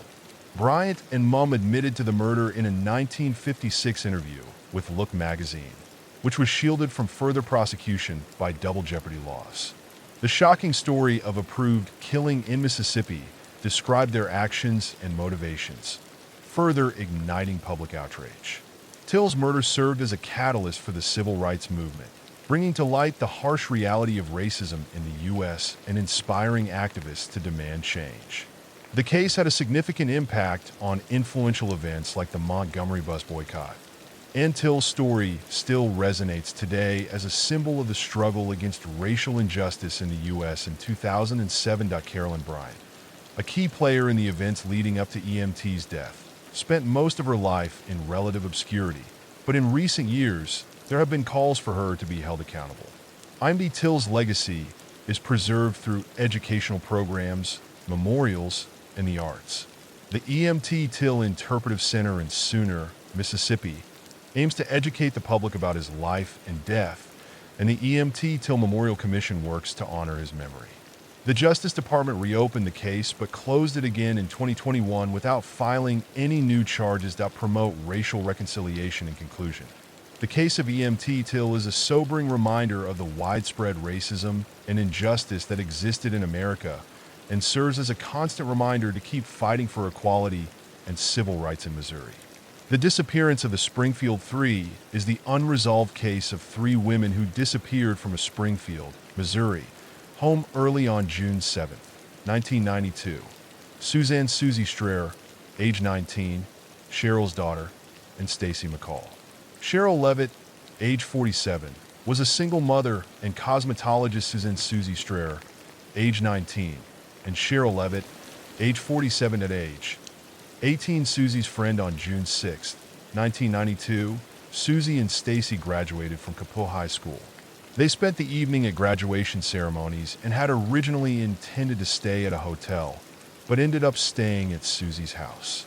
The three women were last seen at around 2 a.m. on June 7, 1992, that when Susie and Stacy got to Cheryl's house at 1717 East Delmare Street, friends and family started to worry because they couldn't get through to the women. By the time Stacy's mother, Janice MCLL, arrived late in the morning, she discovered that the front door was unlocked, the lights were on, and the women's cars were parked outside. Personal items like purses, keys, and cigarettes were undamaged, and the house showed no signs of a fight. Cheryl's bed looked like it had been used, and the family dog, Cinnamon, was also inside and seemed agitated. The most common theory is that the women were kidnapped by one or more assailants who were able to control all three without leaving any visible signs of a struggle. Another theory is that the women may have interrupted a burglary and were then taken by the intruders. A tip claimed that a green van was spotted near the house around the time of the disappearance, but this lead did not produce any conclusive results. Robert Craig Cox, a convicted kidnapper, entered the house unintentionally disturbed potential evidence before the police arrived. Both Bart Strayer, Susie's older brother, and Daryl Moore, a former classmate, were investigated but found not to have any involvement in 2007. Reporter Kathy Barr and her colleague Rick Norland claimed to have found disturbances in the ground at a parking garage, but police did not follow up on this lead, citing insufficient evidence. Robber, who was living in Springfield at the time, claimed to know the women were dead and their bodies would never be found, but he has not provided any verifiable information. The case of the Springfield Three has had a significant impact on the local community and has been the subject of numerous documentaries, podcasts, and true crime shows. The Springfield Police Department still considers the case an open case and follows any new leads. The community and the families of the missing women continue to seek answers and closure. The case is still unsolved and remains one of the most perplexing mysteries in American true crime history. The case of Montana Carrie Swinson is a terrifying true crime story that took place in the mid-1980s. Carrie Swinson was a competitive badminton athlete who was a member of the U.S. badminton team. The events that transpired had a profound impact on her life and garnered a lot of media attention. She was a well-known athlete in her early 20s who was training for the Olympics and worked at a lodge in the summer of 1984, down on July 15, 1984. While on a training run near Big Sky, Montana, Swinson was kidnapped by Don Nichols and his son Dan Nichols. The Nichols were survivalists who lived in the mountains far from society, and they had the crazy idea of kidnapping a woman to use as a mountain bride for Dan Swinson. Unfortunately, Swinson became their target, and the father and son duo ambushed her, restrained her, and held her captive. She was held captive in a makeshift camp in the mountains where they planned to keep her for a long time. Swinson was forced to stay with him, and her situation was dire. She attempted to flee, but was captured by the Nickel. On July 17th, 2 days after her kidnapping, Swinson's friend Alan Goldstein discovered the Nichols camp while looking for her. A confrontation ensued during which Don Nichols shot and killed them. Killed Goldstein in the midst of the chaos. Swinson was shot in the chest, but she miraculously survived despite her injuries until she was rescued. After days of captivity and severe physical trauma, the Nichols father and son fled into the wilderness, starting one of the biggest manhunts in Montana's history. They were apprehended in December 1984, and the Nichols were charged with murder, kidnapping, and other offenses. The ordeal left Swinson with physical and emotional scars. She underwent a lengthy recovery period but showed remarkable resilience. Swinson returned to competitive biathlon, and continued to live an active life. Her story became widely known as a symbol of survival and the strength of the human spirit in the face of unimaginable adversity. Dan Nichols was also found guilty, but received a lighter sentence because it was argued that he was under his father's influence during the crime. Carrie Swinson's story continues to be a potent example of survival and resilience, demonstrating the profound effects of crime on individuals and their capacity to overcome extreme challenges. The Charles Starkweather and Carol and Fugates, also known as the Starkweather-Fugate killing spree, took place in Nebraska and garnered media attention and was featured in a number of true crime documentaries and articles. It focused on issues pertaining to wilderness safety, the perils of survivalist extremism, and the impact of violent crime on victims and communities. Spree was a well-known string of killings that occurred in the late 1950s. Charles Starkweather was born in Lincoln, Nebraska, on November 24, 1938. He had 7 siblings and struggled academically because of his myopia and speech impairment, which made him a target for bullying. He left high school and worked at a number of low-paying jobs. Carol Ann Fugate was born in Lincoln, Nebraska, on July 30, 1943.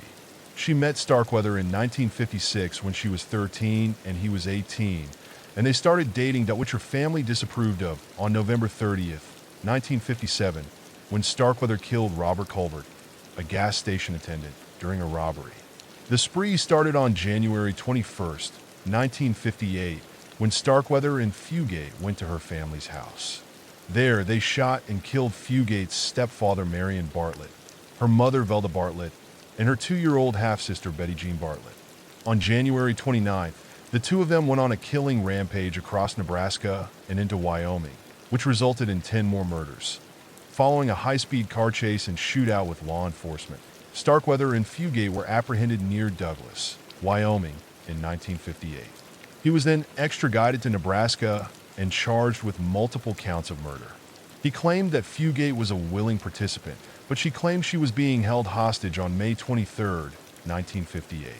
He was found guilty of murder and given the death sentence.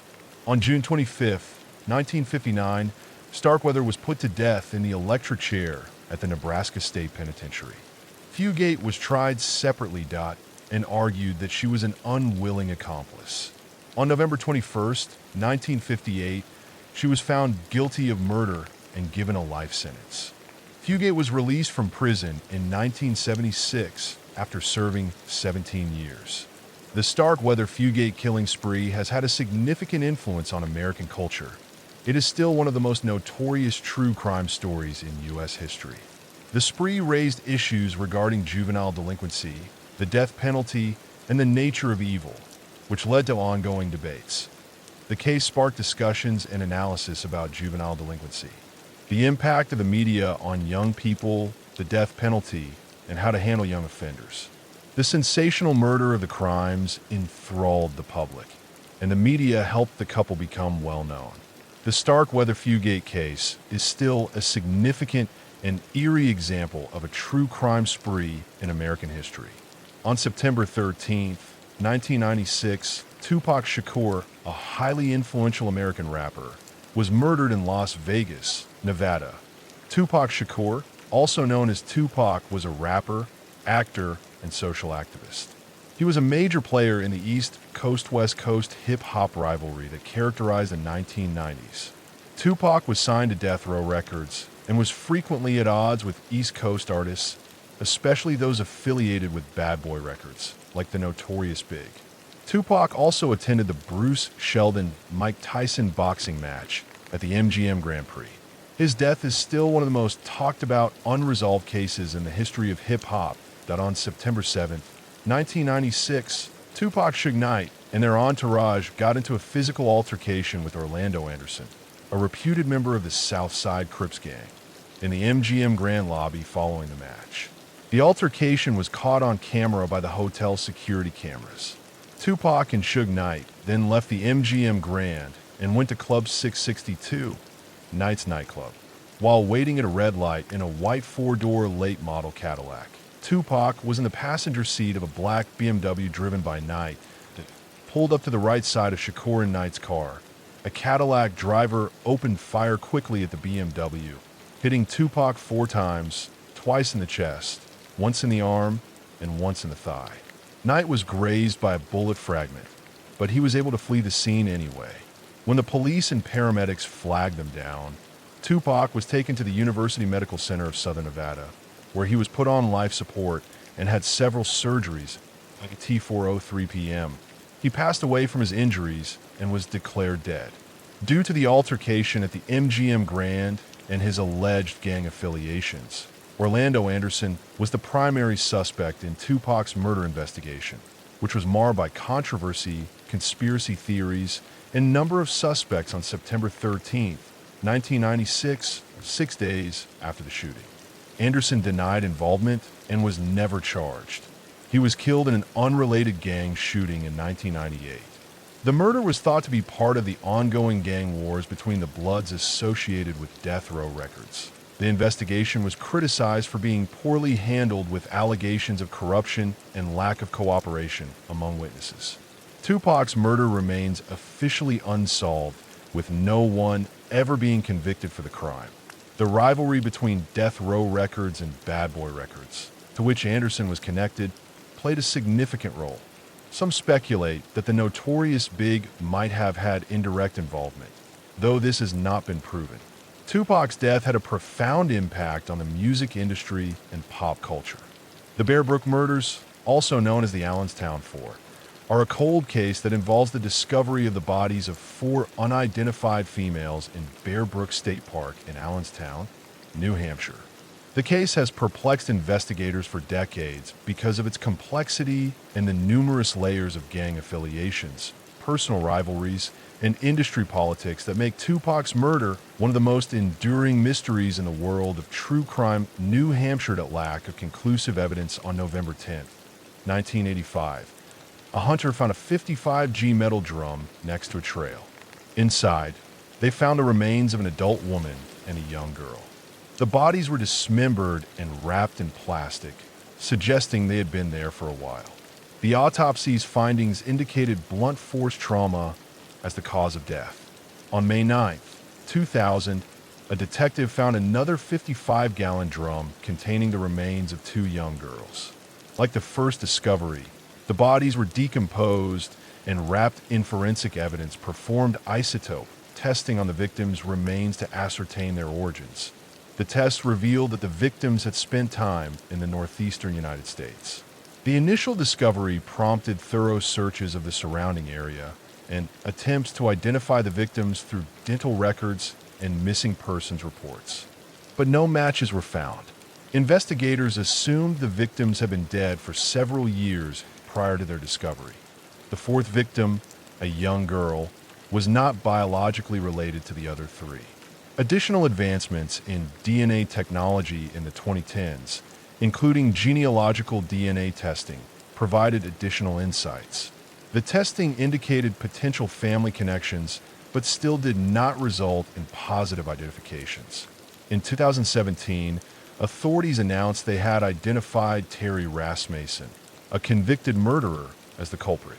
This was especially true in New Hampshire or nearby states, that a drifter with a history of using multiple aliases. Rasmussen was a prime suspect in the Bear Brook murders. He had been found guilty in California of killing his girlfriend and had been connected to other murders and disappearances across the nation. Among his aliases were Robert Bob Evans, Curtis Kimball, Gordon Jensen, and Larry Vanner. DNA evidence that linked Rasmussen to the Allenstown victims revealed that he was the biological father of the unnamed girl, who was unrelated to the other 3 victims. Although Rasmussen was identified as the murderer, this relationship offered a crucial lead, but did not completely resolve the mystery surrounding the identities of the victims. For years, investigators used advancements in DNA technology and genealogy to try to identify the victims, and the case received a lot of media coverage, including the Bear Brook podcast by New Hampshire Public Radio, which brought the case and the 3 children back into the public. I point 3 of the 4 victims: Mary Elizabeth Honeychurch, Marie Elizabeth Law, and Sarah Lynn McWaters, were identified by authorities in June 2019 after an investigation. Marley Honeychurch was last seen in California in 1978 with her two daughters, and it was thought that she had been seeing Rasmussen at the time. The fourth victim, Rasmussen's biological daughter, is still unknown, but efforts are still being made to identify her through genealogical research. The Bear Brook murders case is still a complicated and tragic tale. All of the case emphasizes the value of forensic advancements and the perseverance of investigators in solving cold cases.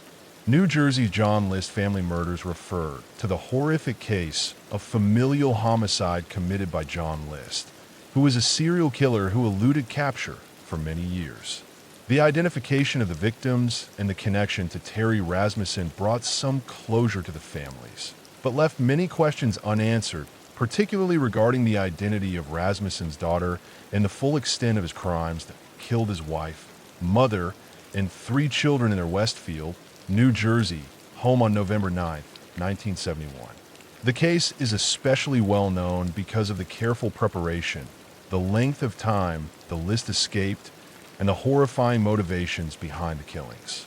John List shot each member of the family with a .22 caliber revolver and a 9mm semi-automatic handgun. He started by shooting his wife Helen in the back of the head while she was drinking her morning coffee, and he then killed his mother Alma by shooting her above the left eye. The murders were planned by John List to minimize immediate detection. He wrote letters to his children's schools and part-time jobs claiming the family would be on extended vacation, stopped milk mail and newspaper deliveries, and waited for his children to return home from school. When Patricia and Frederick arrived, he shot them both in the back of the head. Later, he drove to watch his son's soccer game and brought him home, where he shot him in the chest and face. Eventually, he assumed a new identity as Robert P. Clark, started a new life in Denver, Colorado, remarried, and became a respected member of the community. He evaded capture for almost 18 years, and after the murders list was cleaned up, he left his wife and kids in sleeping bags on the ballroom floor and left a detailed confession letter to his pastor explaining his financial difficulties and his belief that killing his family would ensure their souls would go to heaven until 1989. He was arrested on June 1st, 1989, and extradited to New Jersey. During his trial, he claimed financial hardship and a fear that his family was straying from their faith as his motivations for the murder. But despite his defense, he was found guilty on 5 counts of murder. For example, when the television show America's Most Wanted aired a segment on the List murders, the program featured a clay bust of the List age to show what he might look like after 18 years. Psychologists who examined the case described John List as a narcissistic person with obsessive-compulsive traits who saw no other way out of his financial and personal problems. List was found guilty of first-degree murder and given 5 consecutive life sentences without the possibility of parole. List was a devout man who felt that by killing his family, he could protect them from the perceived humiliations of poverty and spiritual corruption. GLY Chu Hassenkoff's 1999 murder in Albuquerque, New Mexico, is a well-known true crime case that reflects society's ongoing fascination with the intricacies of the human psyche and the extremes of criminal behavior. The List family murders continue to serve as a poignant reminder of the possibility of hidden darkness within seemingly ordinary lives, and the case has inspired books, movies, and numerous true crime documentaries.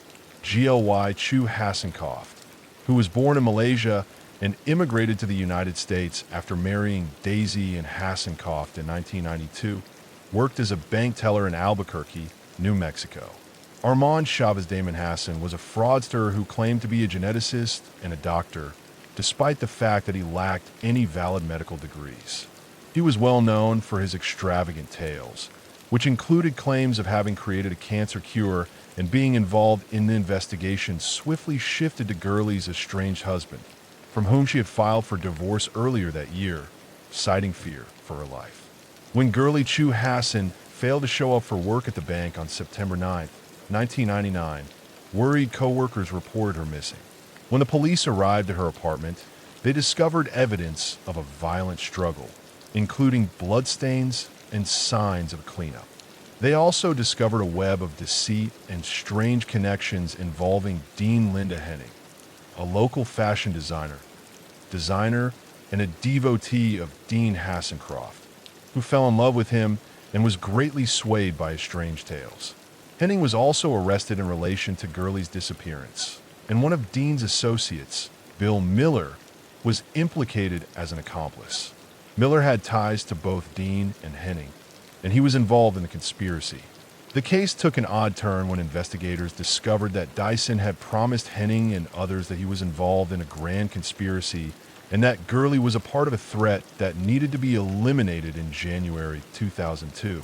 Henning went to trial in 2003 and was found guilty of first-degree murder, kidnapping conspiracy to commit kidnapping, and several other charges. She was sentenced to 73 years in prison during her trial. He and Hosen admitted to planning Gurley's murder, but did not provide details of the actual killing. Miller was never charged with murder. Instead, he was charged with tampering with evidence and conspiracy, but he received a lighter sentence than Henning Gully Chu Hassenkopf, whose body was never found and whose cause of death is still unknown. The case continues to intrigue and disturb because of its unusual elements and Miller's charismatic, manipulative personality. Strange testimony and evidence were presented, including her beliefs in Dean conspiracy theories. New York, the Son of Sam is a well-known true crime case that centers on serial killer David Berkowitz, also known as the 44 caliber killer, who terrorized New York City from 1976 to 1977. Hassan's combination of true crime, science fiction, and conspiracy theories makes it a particularly unique case in the annals of criminal history. Born Richard David Falco in Brooklyn on June 1st, 1953, Berkowitz was responsible for a string of shootings that left 6 people dead and 7 others injured. Born and raised in the Bronx, New York, he was adopted by Nathan and Pearl Berkowitz. He experienced a difficult upbringing filled with feelings of rejection and loneliness. He served in the U.S. Army and found it difficult to transition to civilian life after his discharge. Berkowitz's killing spree started on July 29, 1976, and his tactics included shooting young women, frequently with their male companions, and parked cars on the street. He used a .44 caliber Bulldog revolver, which became his trademark, and he started to taunt the police and the media with letters on the case broke on July 31st, 1977, when Berkowitz shot Stacy Moskowitz and Robert Vellante in Brooklyn, killing witness Moskowitz. He had left a letter addressed to NYP Captain Joseph Burelli on April 17, 1977, near the bodies of Valentina Sereni and Alexander Assa, whom he had just murdered. In the letter, he called himself Son of Sam and claimed that he was acting on orders from a demon that possessed his neighbor Sam Carr's dog that observed a suspicious vehicle close to the crime scene and gave the police the license plate number. The vehicle was identified as belonging to Berkowitz, who lived in Yonkers. On August 10, 1977, police arrested him outside his apartment. Berkowitz promptly admitted to the shootings, saying that a demonic entity had ordered him to kill. His confession was thorough and corroborated by evidence from the crime scenes. On June 12, 1978, Berkowitz pled guilty to 6 murders and was given 6 consecutive life sentences without the possibility of the Son of Sam case led to significant changes in the way serial killers are investigated and profiled. It also resulted in Son of Sam laws that prohibit criminals from profiting from the publicity of their crimes by selling their stories to publishers or filmmakers. Berkowitz is currently serving his sentence at a New York correctional facility. Despite his claims that he has found religion and expressed remorse for his crimes, he continues to be a fascinating figure in the true crime community. James Jordan, the father of basketball superstar Michael Jordan, was tragically murdered in 1993. Born in Wallace, North Carolina, on July 31, 1936, James Jordan married Dolores Peoples, and the two of them had 5 children. The case also sparked a media frenzy and a number of books, documentaries, and films that reflected its profound impact on American culture and the collective consciousness of the public fear that including Michael Jordan. who rose to become one of the greatest basketball players of all time. On July 23, 1993, James Jordan was driving from Wilmington, North Carolina, to his home in Charlotte after attending a funeral. He stopped on U.S. Highway 74 near Lumberton, North Carolina, to nap in his red Lexus. While he was asleep, two teenagers, Daniel Green and Larry Dimery, approached the car with the intention of robbing him. The confrontation turned violent, and Jordan was shot and killed. His body was dumped and Ahi's car was stolen from a swamp in Mall, South Carolina, and his body was discovered 11 days later on August 3, 1993, but it was so decomposed that it took days to identify it. His car was found stripped and abandoned in Fayetteville, North Carolina, and authorities used dental records to identify Jordan. James Jordan's murder investigation was extensive and widely reported because of his connection to Michael Jordan. And fingerprints found in the car and a call made from Jordan's cell phone led authorities to after being arrested and charged with first-degree murder, armed robbery, and conspiracy to commit robbery. Daniel Green and Larry Dimery agreed to cooperate with the prosecution and testified against Green in exchange for a life sentence plus 40 years. Dimery claimed that Green was the one who shot Jordan Green, but he insisted that he was not present when the murder occurred.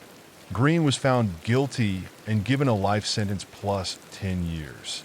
These testimonies strengthened the case.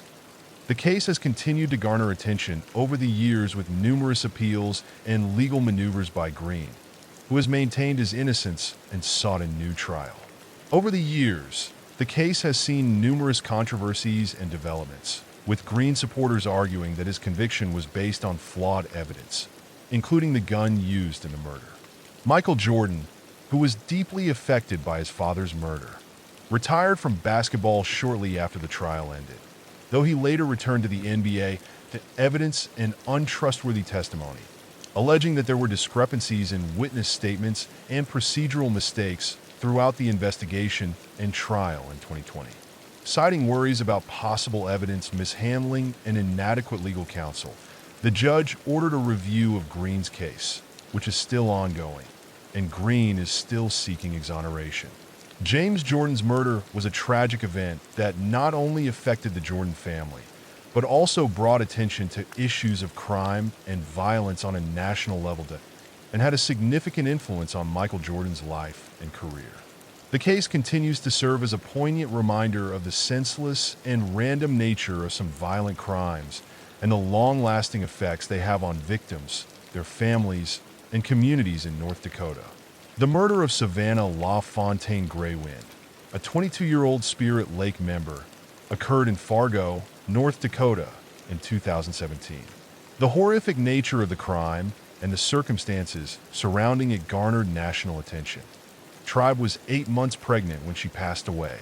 She lived in Fargo with her family and was getting ready to have her first child with her boyfriend Ashton Meany on August 19, 2017. Savannah's family reported her missing after she did not come home from visiting a neighbor's apartment in the same building. Brooklyn Cruz, her neighbor, had asked Savannah to come over and assist her with a sewing project. For days, Savannah's family searched the area extensively, and there was no sign Savannah or Aura or law enforcement. After police discovered a newborn girl in their apartment on August 24th, Cruz's boyfriend and friend William Henanon and were taken into custody. The couple initially claimed the baby was theirs, but it was later determined that it was Savannah's child. On August 27th, Savannah's body was found in the Red River, wrapped in plastic and duct tape.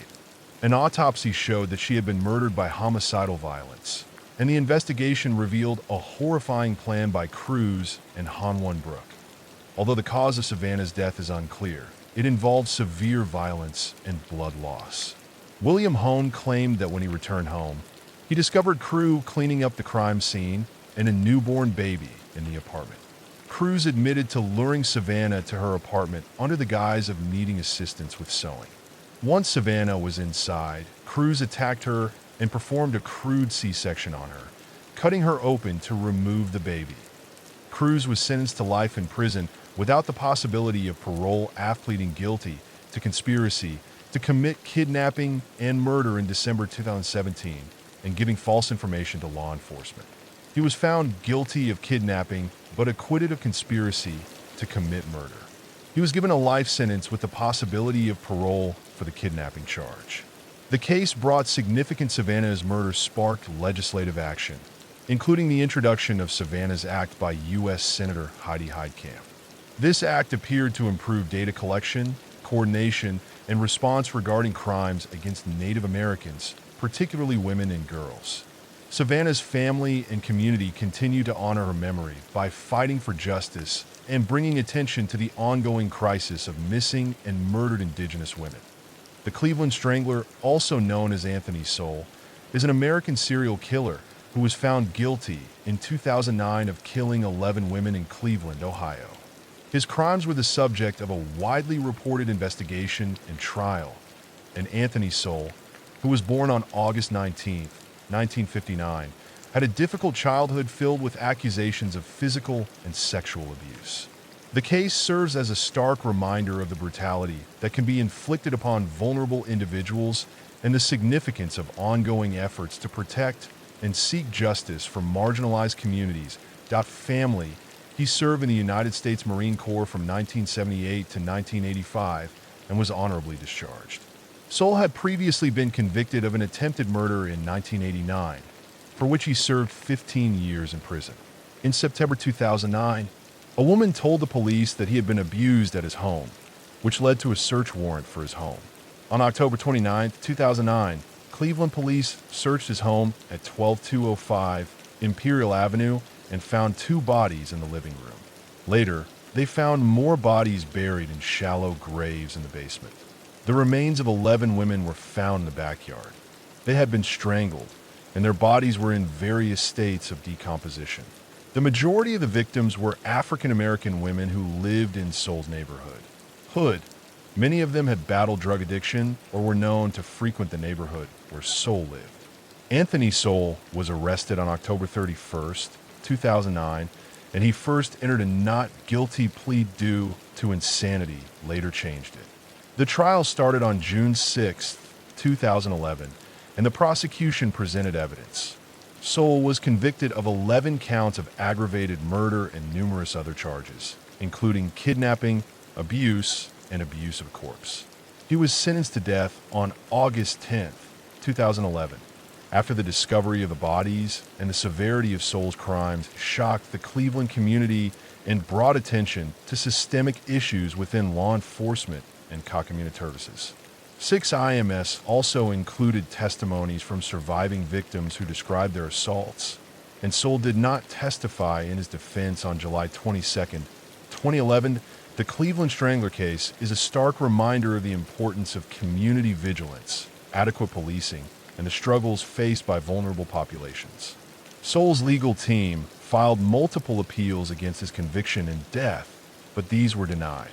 The case has been the focus of numerous documentaries, books, and media reports, contributing to ongoing discussions about violence against women, systemic neglect, and the struggles faced by marginalized populations and support networks for vulnerable people. Oklahoma, the Oklahoma City bombing, which took place on April 19, 1995, is still considered one of the deadliest acts of domestic terrorism in U.S. history. Timothy McVeigh Gay and Terry Nichols carried out the bombing with Michael Fortier's help.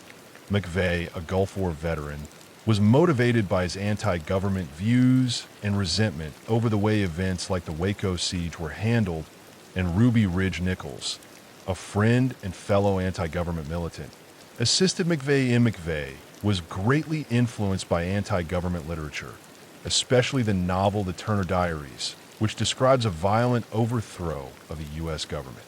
He was also incensed at the government's actions during the Waco siege in 1993, where a standoff between the FBI and Branch Chance Davidian's cult resulted in a fire that killed 76 people. Fortier, despite not being directly involved in the bombing, knew about the plan and neglected to notify authorities. The Alfred P. Murrah Federal Building in Oklahoma City was the target of the September 1994 bombing because it symbolized the federal government and was relatively vulnerable. The bomb was made using a rental truck that was loaded with about 4,800 pounds of ammonium nitrate fertilizer, nitromethane, and other chemicals. Nichols assisted McVeigh in acquiring the materials and assembling the bomb. Blew up at 9:02 a.m.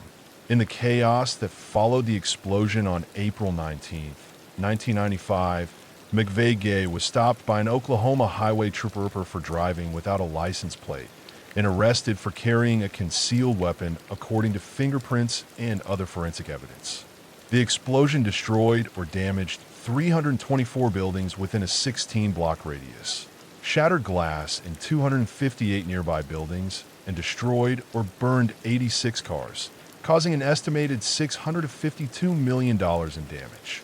The explosion killed 168 people, including 19 children, and injured over 600 others, swiftly connected Nichols and McVeigh to the bombing. Rental records linked Nichols to the vehicle, and witnesses saw McVeigh close to the Ryder truck prior to the explosion. 2 days after the bombing, Nichols turned himself into police in Harrington, Kansas. McVeigh was charged with multiple counts of murder and conspiracy. His trial started in April 1997, and in June 1997, he was found guilty on all counts and given the death penalty. McVeigh was put to death by lethal injection on June 11, 2001. Nichols was tried separately in December 1997 and found guilty of conspiracy, and Michael Fortier testified against McVeigh and Nichols in exchange for a reduced sentence, and he was sentenced to 12 years in prison and fined $75,000 for failing to warn authorities about the bombing he was released from. Nichols was found guilty of 161 counts of first-degree murder and given 161 consecutive life sentences without the possibility of parole after being found guilty of involuntary manslaughter of federal agents, but exonerated of using a weapon of mass destruction at the location of the Murrah Federal Building. The Oklahoma City National Memorial and Museum was established in January 2006 to honor the victims, survivors, and rescuers. The memorial features a reflecting pool, a field of empty chairs that symbolize each person who perished in the bombing, a survivor tree, and other features. The bombing prompted changes in U.S. law, including the Anti-Terrorism and Effective Death Penalty Act of 1996, which sought to expedite the execution of death row inmates and deter future terrorist acts. The Oklahoma City bombing is still a clear reminder of the threats posed by domestic terrorism and the influence of extremist ideologies. The incident continues to influence counterterrorism policies and efforts to prevent similar attacks in the future. Kaylee Sawyer's murder is a tragic true crime case that occurred in Bend, Oregon, in July. The bombing raised awareness of domestic terrorism and resulted in increased security measures at federal buildings and other potential targets across the nation. In 2016, Kaylee Sawyer, a 23-year-old dental assistant and recent graduate of Central Oregon Community College, was killed by Edwin Laura, a security guard. On the evening of July 23, 2016, she went to a bachelorette party and then got into a fight with her boyfriend Cameron, after which she left their apartment at around 1 in the morning. Edwin Laura, a security guard at Cox, kidnapped Sawyer in the early hours of July 24, 2016, and later confessed to kidnapping, assaulting, and killing her. Laura used his position as a security guard in his uniform to gain her trust, forcing her into his vehicle, where the assault and murder took place. When Kaylee failed to return home and failed to show up for work, her family and boyfriend became concerned and reported her disappearance to the police. A search was launched right away, then disposed of her body close to Redmond, Oregon. After committing the crime, Laura ran away from Bend and started a string of crimes. He abducted a woman in Salem, Oregon, and made her drive him to California. During this time, he committed other crimes, such as a shooting in Urea, California, which injured someone. Laura was eventually apprehended in Weaverville, California, following a fast-paced police pursuit, where he confessed to killing Kaylee Sawyer. Laura gave information about the crime and led as part of a plea agreement to avoid the death penalty. Edwin Laura admitted to the charges of aggravated murder, kidnapping, assault, and other offenses in January 2018. He was sentenced to life in prison without the possibility of parole. The case had a profound effect on the community and resulted in changes to the campus security policies at Koch. Kay's family established the Kay Sawyer Fund to support victims of violent crime and advocate for improve the murder of Kaylee Sawyer is frequently brought up in conversations about campus security and the duties of security personnel. It also brings to light issues of trust and the misuse of power by those in positions of authority. The case serves as a sobering reminder of the necessity of thorough safety measures to shield people from tragedies like this one. The murder of Ellen Robb, which happened in Pennsylvania, is a tragic and violent incident that happened on Ellen Robb, the wife of Raphael Robb, a professor of economics at the University of Pennsylvania, was discovered dead in their kitchen on December 22, 2006, in King of Prussia, Pennsylvania. She had been bludgeoned to death with a metal exercise bar while wrapping Christmas presents, and her injuries were so severe that it was initially thought she had been shot in the face. Raphael Robb first staged the scene to appear as though there had been a burglary gone wrong. But the police soon saw through this ruse because nothing valuable was missing from the house. Blood spatter analysis, and investigators focused on Raphael because there were no signs of forced entry. Ellen had defensive wounds on her hands, which showed that she attempted to defend herself during the attack. The couple had a tumultuous marriage because of Raphael's abusive and controlling behavior, and Ellen had been planning to get a divorce from Raphael and had seen a lawyer just 2 months prior to her death.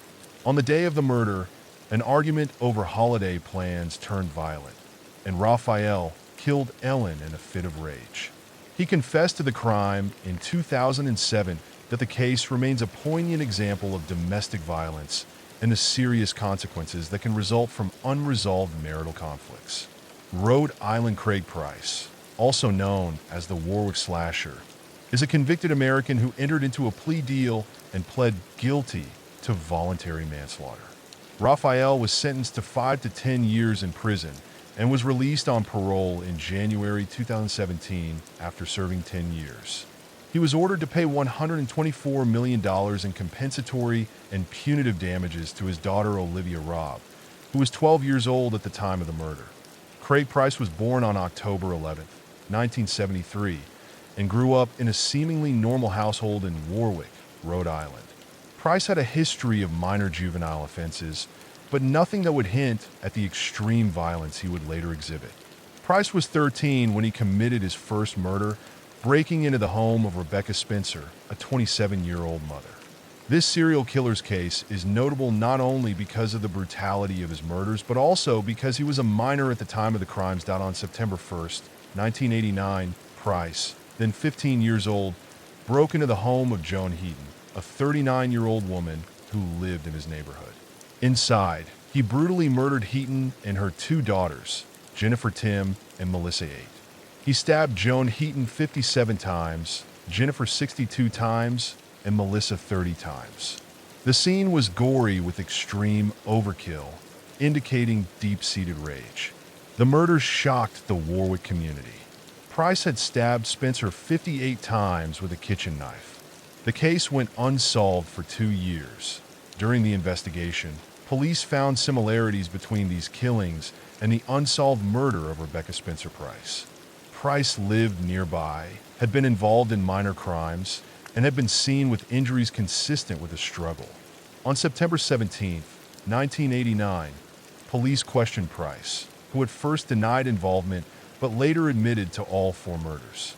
His arrest at the age of 15 brought him into the national spotlight, a substantial legal challenge because, according to Rhode Island law at the time, he could only be detained until his 21st birthday as a minor.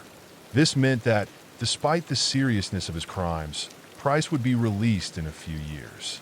Nevertheless, efforts were made to keep Price in prison in 1990 after he was charged with additional crimes while in detention, including assaulting a correctional officer, contempt of court for refusing to undergo psychiatric evaluation, and other offenses. These charges led to lengthy sentences. Psychiatrists who evaluated because of his age, some experts suggested that he might benefit from rehabilitation. Craig Price has remained incarcerated due to his continued violent behavior and additional charges. As of 2023, he remains in prison and is not eligible for release.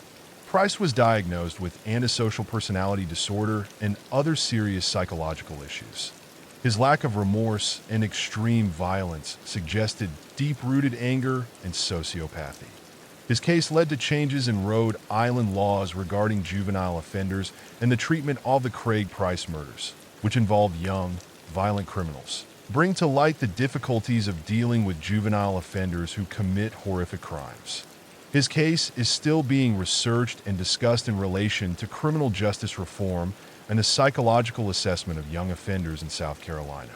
The Susan Smith case is a well-known and tragic true crime event that took place in Union, South Carolina in 1994.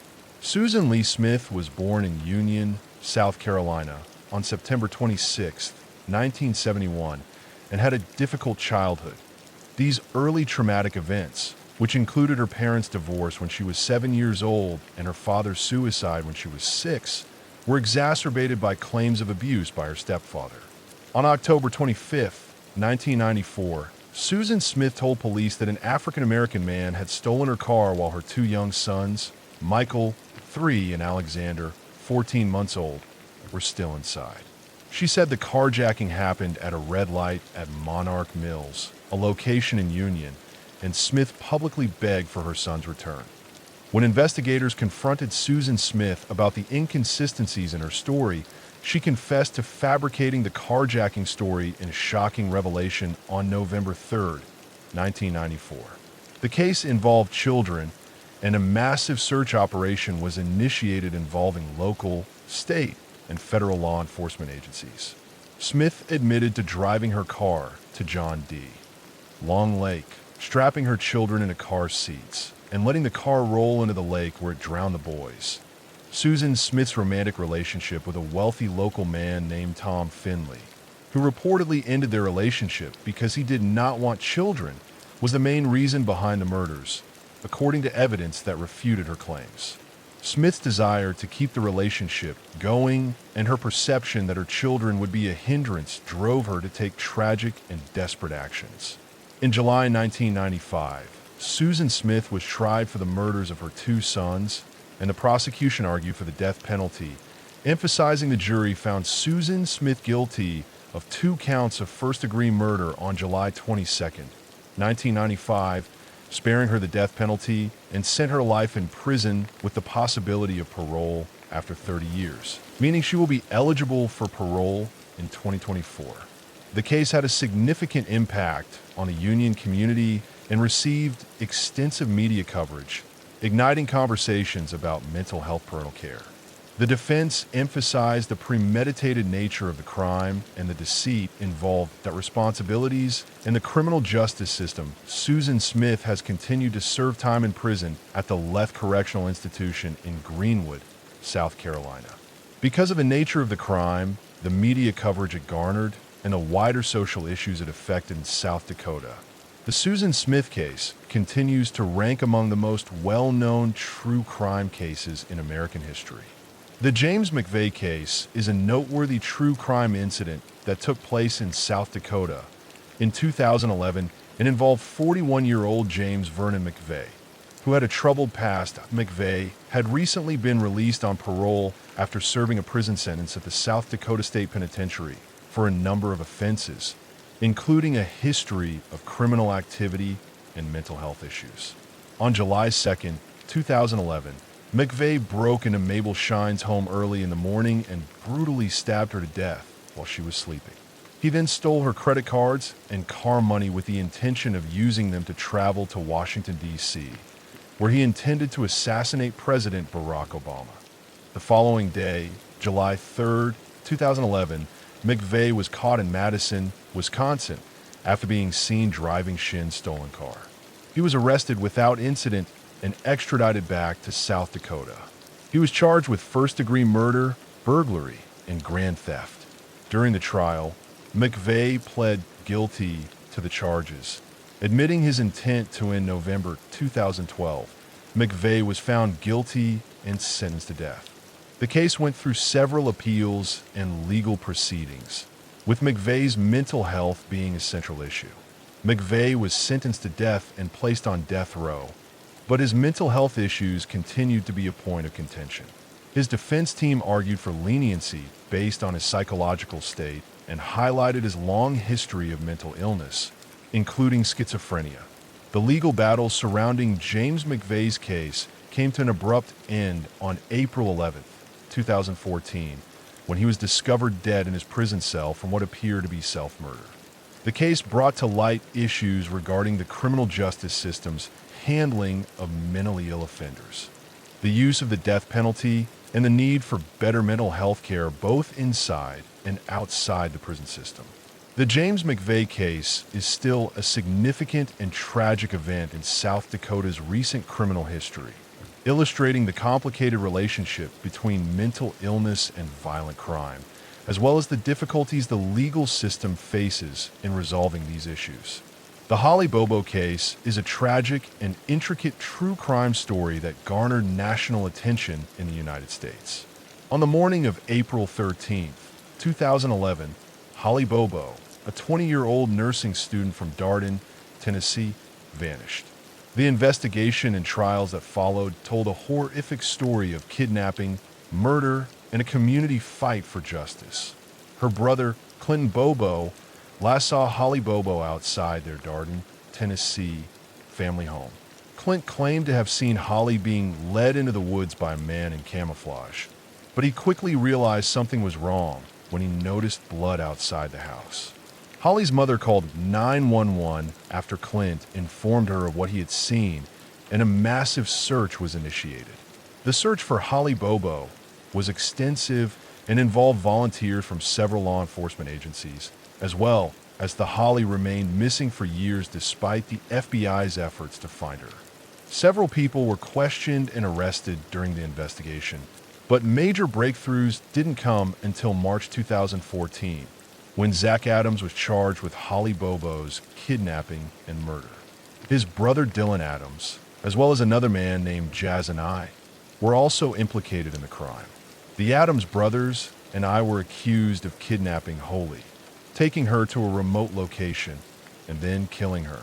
The accused were Jason I, who made a deal with prosecutors in exchange for testifying against Zachary Adams. Testified that he witnessed Zachary Adams shoot Holly Bobo and that the brothers disposed of her body. In September 2017, Zachary Adams was found guilty of first-degree murder, aggravated kidnapping, and aggravated assault, and was sentenced to life in prison without the possibility of parole, plus an additional 50 years.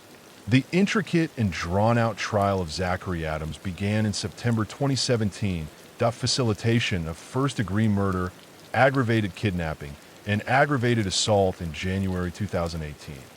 He was sentenced to 35 years in prison.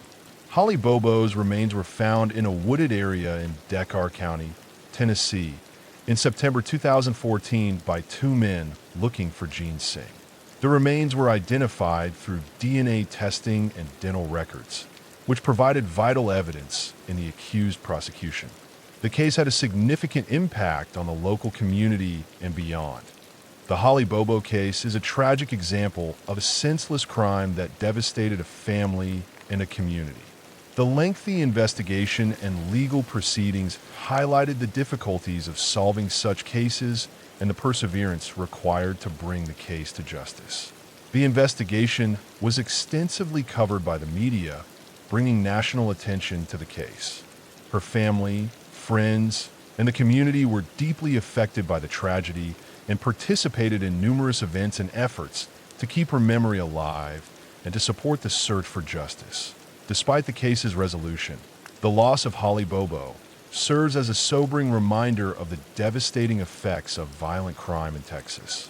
The August 1st, 1966 Texas Tower shooting, which was carried out by Charles Whitman, is still regarded as one of the most notorious mass shootings in U.S. history.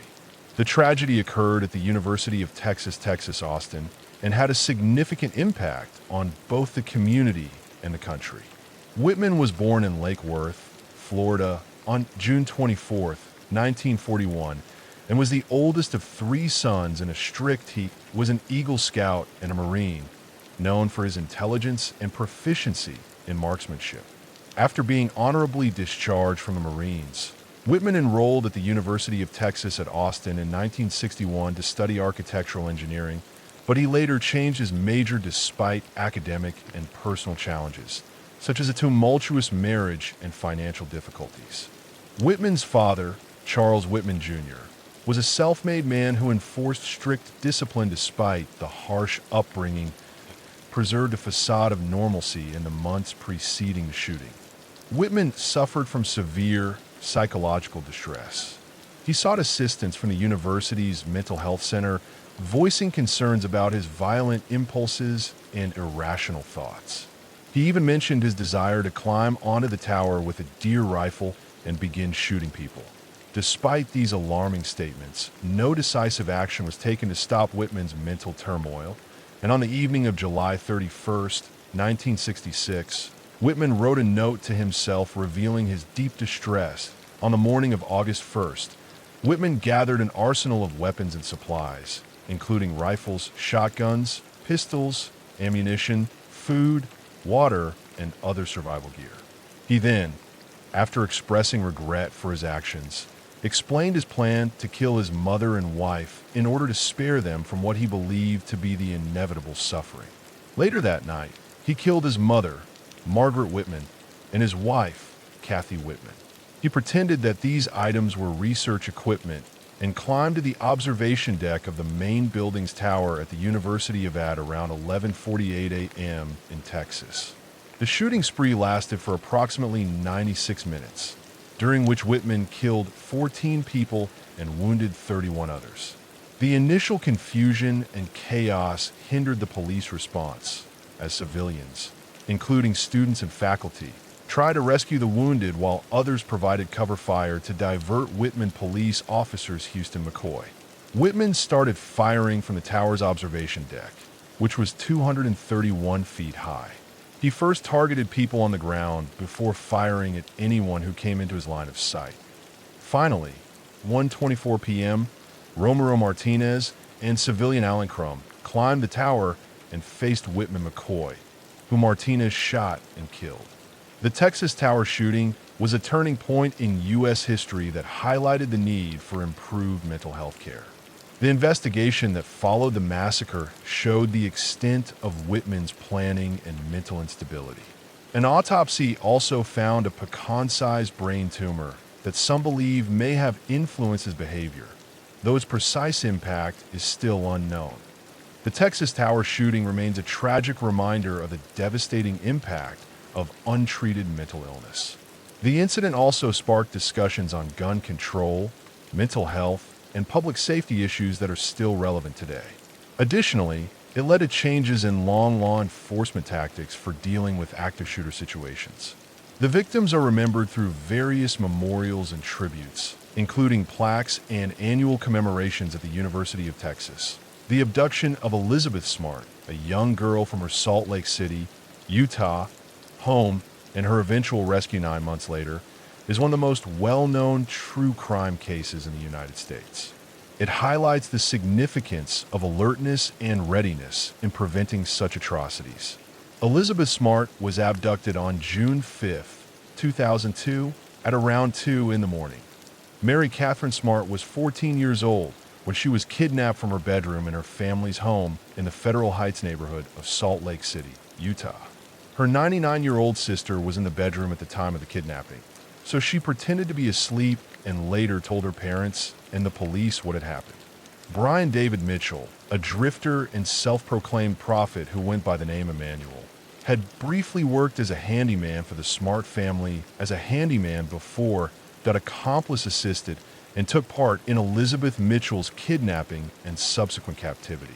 Mitchell entered the Smart home through an open window and, threatening to use a knife, forced Elizabeth to leave with him.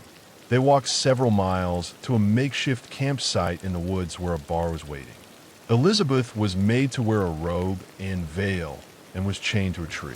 Elizabeth was held captive for 9 months from June 2002 to March 2003 first in the woods close to Salt Lake City, then elsewhere, including campsites in Elizabeth suffered from severe physical and psychological abuse in the Utah mountains and later in California. Mitchell's extreme religious beliefs frequently threatened, assaulted, and manipulated her. The Smart family, especially Ed and Lois Smart, worked tirelessly to find Elizabeth and collaborated with law enforcement and the media to keep the case in the public eye. Mary Catherine's detailed account of the kidnapper led to the creation of a sketch, but she didn't remember it until months later. The case garnered a lot of media attention after Mary Catherine identified Mitchell as Emmanuel, a man who had worked at their home. The family distributed posters, held press conferences, and used every resource they could to generate leads in February 2003. The police and public had a solid lead after Mary Catherine identified Mitchell as Emmanuel, and the case gained renewed attention.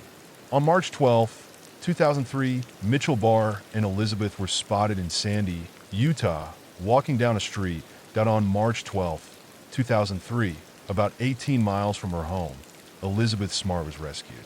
She was wearing a wig and veil. Two women who recognized them from media reports and called the police.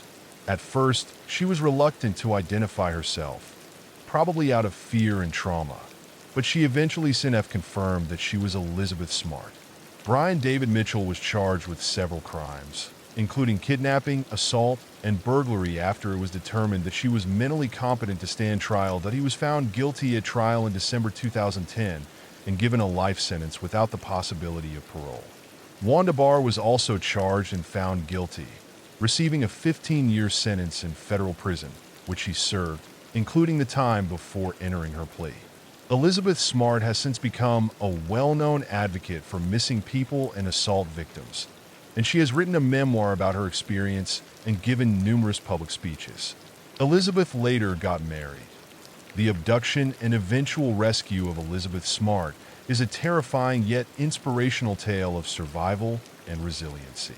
The case demonstrated the value of community awareness, the ability of the media to solve crimes, and the unwavering strength of a young girl who overcame tremendous music adversity.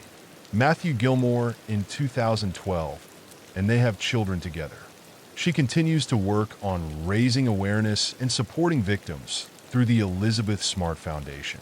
The disappearance of Brianna Matland in Vermont is a puzzling and tragic case that has been unresolved since 2004. Brianna Mond was born in Burlington, Vermont on October 8, 1986, and grew up in the rural East Franklin area. She was described as a bright, independent young woman with goals in her early 20s. By the time of her disappearance, she had left her parents' house and was living with friends. She was working two jobs, one as a waitress at the Black Lantern Inn in Montgomery, Vermont, and another at a restaurant in St. Albert. She was last seen on March 19, 2004, after quitting her job at the Black Lantern Inn.at approximately 11:20 p.m. Lantern Inn. The following day, Brianna's 1985 Oldsmobile sedan was discovered abandoned and backed into the old Dutchburn house in Montgomery. The rear end of the car had been rammed into the house, and some of Brianna's personal belongings were discovered inside the car, most notably two of her uncashed paychecks on the front seat. The scene suggested a hasty departure or struggle, according to the Vermont State Police. She had told her co-workers that she was going home to rest before a planned weekend outing. Given Brianna's age and recent moves, the case was initially handled as a potential runaway situation, but the peculiar circumstances of the abandoned car soon changed the investigation to a possible foul play scenario. Brianna's family and friends were adamant that she would not voluntarily disappear without contacting anyone, so they conducted extensive searches in the surrounding areas, including using search dogs, but no substantial evidence was found. Several people claimed to have seen Brianna's car the night of her disappearance. Over the years, the case has remained open with sporadic renewals of public interest and investigation efforts. In 2007, the Vermont State Police announced that they had collected DNA evidence from Brianna's car, but they did not provide any credible leads from these accounts. Other theories that surfaced included the possibility of a drug-related incident. as Brianna was known to have acquaintances involved in drug activities. Another theory suggests that she might have been abducted by a stranger or by someone she knew. Brianna Matlin's disappearance has had a profound impact on her family, friends, and the community. Her parents have remained vocal and active in the search for answers, keeping her memory alive. The case has been featured on several crime shows and documentaries, which has helped keep it in the public eye in 2022. New efforts, technological advancements, and forensic analysis were used to re-examine the evidence, but no breakthrough has been reported. The Farmville murders refer to a quadruple homicide that occurred in Farmville, Virginia, in September. Despite years of investigation, a number of theories, and ongoing public interest, the disappearance of Brianna Matland remains a haunting mystery. Her whereabouts and the circumstances surrounding her disappearance remain unknown, and the case is still ongoing with law enforcement and her family hoping for new information that could finally bring closure. Emma Nearbrock, a 16-year-old high school student in Farmville, Virginia, was a fan of horrorcore music, a subgenre of hip-hop known for its violent and horror-themed lyrics. She connected with Richard Macrosi online through his shared interest in the genre. In 2009, the case involved the brutal murders of Emma Nearbrock, her mother Deborah Kelly, her father Mark Nearbrock, and Emma's friend Melanie Wells. The murders were committed by Richard Macrosi, a 20-year-old amateur horrorcore rapper from California. In September 2009, Macrosi traveled from his home in Castro Valley, California, to Virginia to meet Emma in person. He stayed at her family's home, where he met Emma's mother Deborah Kelly, a professor of criminal justice, and her father Mark. Emma's friend Melanie Wells, who was also interested in the horrorcore scene, traveled from West Virginia to attend a horrorcore music festival with Emma, her parents, and Matt Croce. Tension appeared to increase after the group, which included Melanie and Nearbrock, a local pastor, attended the Strictly for the Wicked Horrorcore Music Festival in Michigan. It is believed that Emma may have felt uneasy around Macrosi, and that she may have wanted to break off their friendship because of this perceived rejection. This is believed to have stoked Macrosi's rage, and on September 15th, he brutally murdered Emma, Deborah Kelly, and Mark Nearbrock. That occurred over 2 days, and he used a mole, a heavy hammer-like tool, to beat the victims to death in the family's home. According to the details, he killed Emma and Melanie first, then Deborah and Mark Nearbrock Macrosi. He stayed in the house with the bodies for a while, even trying to hide his tracks by sending false messages on Emma's cell phone and Deborah's car. Eventually, Macrosi was caught at Richmond International Airport after trying to escape Virginia. The Farmville murders shocked the local community and brought attention to the horrorcore music subculture and online interactions. The case also highlighted the risks of meeting online acquaintances in person and the significance of being safe when participating in online relationships. Gary Washington, also known as the Green River Killer, confessed to the killings in 2010 and was sentenced to life in prison without the possibility of parole. In the 1980s and 1990s, Ridgway, an American serial killer, killed at least 49 women, the majority of whom were adult workers in the state of Washington. His true victim count is thought to be higher, possibly surpassing 90. Gary Leon Ridgway was born in Salt Lake City, Utah, on February 18, 1949.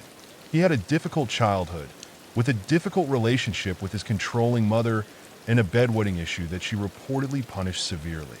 Ridgway's early years were also marked by a lack of academic. Ridgway's killing spree started in 1982, and his method of operation was gruesomely consistent.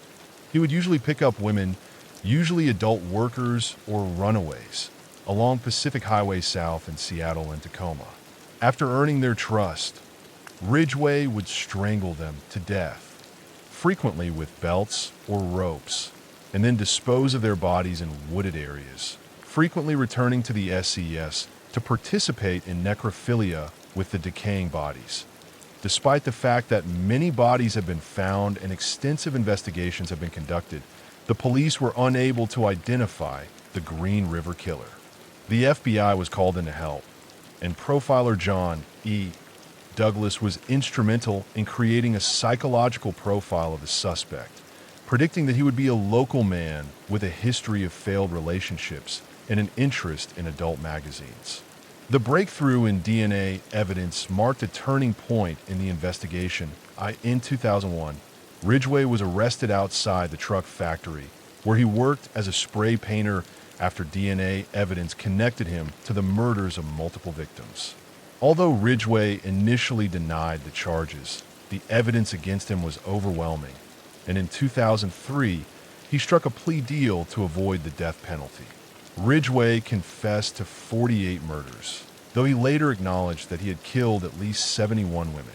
Ridgway's detailed confessions gave the chilling insights into his methods and motivations. Claiming that killing was Gary Ridgway was sentenced to life in prison without the possibility of parole for each of the 48 counts of aggravated murder that he confessed to. He is currently serving his sentence at the Washington State Penitentiary in Walla Walla. The Green River Killer case had a significant impact on the communities that were affected, as well as on law enforcement practices, leading to significant advancements in forensic science and investigative techniques. Ridgway's crimes also brought attention to the Green River Killer case, is among the most well-known and unsettling in American criminal history. Gary Ridgway's ability to avoid capture for almost 20 years highlights the difficulties facing law enforcement. Efforts are still underway to identify all of Ridgway's victims, some of whom are still unidentified. Memorials and tributes have been established to honor the women who lost their lives, ensuring that they are remembered and that their stories are told. The murder of Skylar Annette Ness, a 16-year-old high school student, was committed in 2012 in Star City, West Virginia, by her two best friends, Rachel Scotcha and Sheila Eddy Ness. Skylar Annette was born on February 10, 1996, and was described as a bright and vivacious child.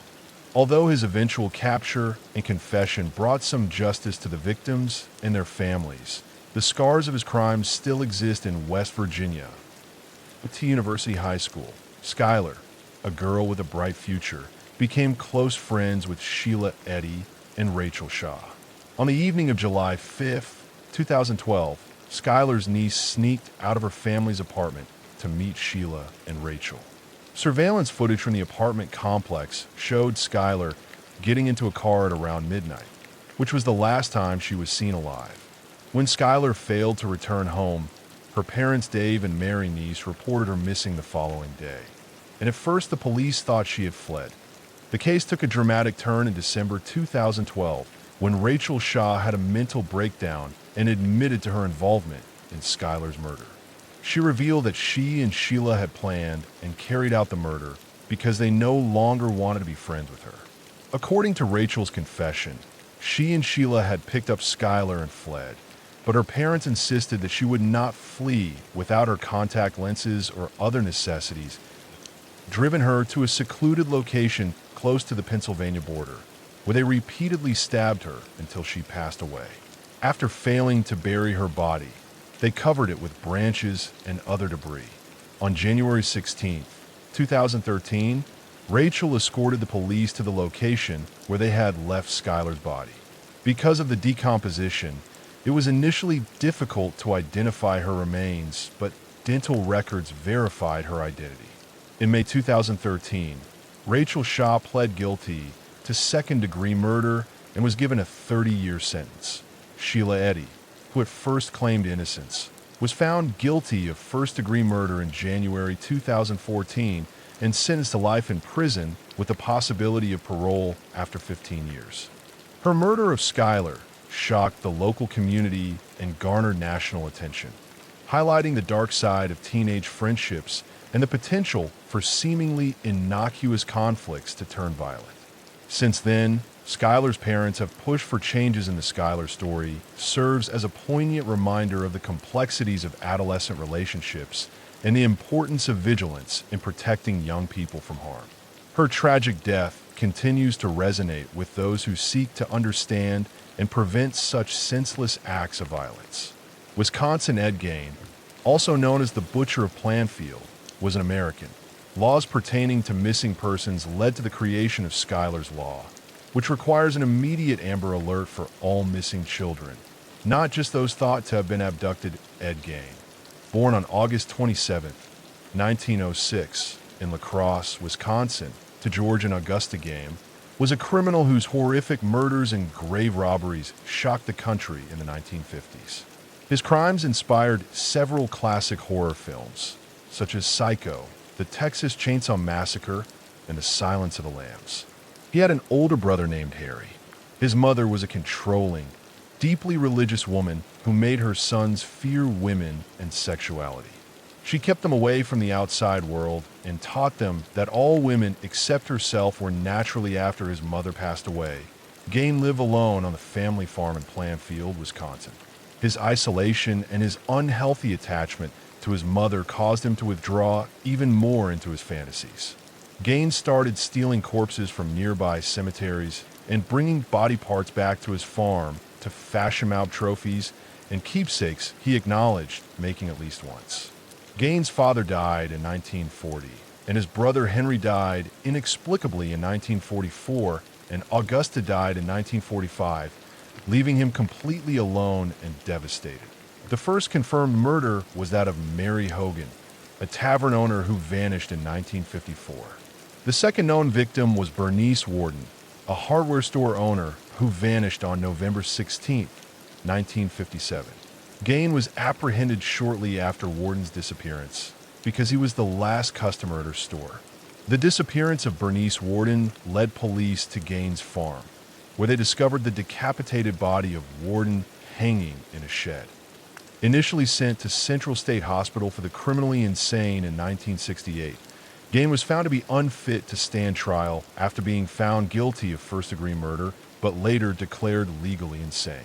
He was then committed to the state hospital and later transferred to Moda Mental Health Institute after a search of his home turned up numerous body parts and grisly artifacts made from human skin and bones. Gain was upside down and dressed like a deer. Ed Gain passed away from lung cancer on July 26, 1984, at the age of 77. His horrific atrocities had a significant influence on American popular culture, inspiring a number of books, movies, and television shows, most notably Psycho by Robert Bloch and Alfred Hitchcock's Drew. Gaines' relationship with his mother and his haunting home, the Texas Chainsaw Massacre, serve as inspiration for the creation of Leatherface and the Maub setting of the movie Silence of the Lambs, in which Buffalo Bill was partially the murder of M. Matthew Shepard is a significant and tragic event in American history that brought widespread attention to hate crimes and LGBTQ+ issues. Inspired by Ed Gain's practices of skinning his victims, his case is still one of the most notorious in the annals of American crime, illustrating the depths of human depravity and the profound psychological disturbances that can lead to such horrific acts. Matthew Shepard was born in Casper, Wyoming, on December 1, 1976. At the age of 21, Shepard was a student at the University of Wyoming in Laramie. He was openly gay and well known for his warm and welcoming personality. On October 6, 1998, two young men from the Laramie area, Aaron McKinney and Russell Henderson, met Shepard at the Fireside Lounge, a local bar, posing as gay. The two men enticed Shepard into their truck by promising to drive him home. But instead of doing so, they drove him to a remote rural area outside of Laramie, where they viciously attacked him, pistol whipping him with a .357 Magnum. On October 7, 1998, a cyclist named Aaron Cleese discovered Shepard, initially thinking he was a scarecrow, but after realizing it was a human, he called for help. Shepard was taken to the hospital in Fort Collins, Colorado, where he suffered severe head injuries, including fractures to the back of his head and in front of his right ear. His brainstem was severely damaged, impairing his body's ability to regulate heart rate, body temperature, and other bodily functions. Other essential functions on October 12, 1998, at 12:53 a.m., Matthew Shepard passed away due to his injuries. McKinney and Henderson were arrested shortly after the attack after being caught trying to destroy evidence and deceive authorities. Both men were charged with first-degree murder, kidnapping, and aggravated robbery. On April 5, 1999, Russell Henderson pled guilty to murder and kidnapping charges in order to avoid the death penalty and was given 2 consecutive life sentences. His parents, Judy and Dennis Shepard, were with him. The murder of Matthew Shepard attracted national and international attention, igniting outrage that resulted in vigils, marches, and extensive discussions about hate crimes and the LGBT+ rights movement. Aaron McKinney was first found not guilty, but after a protracted trial in October 1999, he was also sentenced to 2 consecutive life terms without the possibility of parole after striking a plea deal that spared him the death penalty. The case brought attention to the need for more robust protections against hate crimes. The Matthew Shepard Foundation, founded by his parents, continues to promote LGBTQ+ rights and hate crime legislation. President Barack Obama signed this federal law into law on October 28, 2009, expanding the 1969 United States federal hate crime law to include crimes motivated by a victim's actual or perceived gender, sexual orientation, gender identity, or disability. Matthew Shepard's story serves as a potent reminder of thank you so much for watching. If you like this content, please hit the like button and think about turning on notifications so you don't miss future uploads. Until the next time, stay curious. The consequences of hate and the ongoing struggle for LGBTQ+ equality and acceptance. The murder of Matthew Shepard remains a poignant symbol in the fight against hate crimes and discrimination, continuing to influence social and legal progress in the United States and around the world.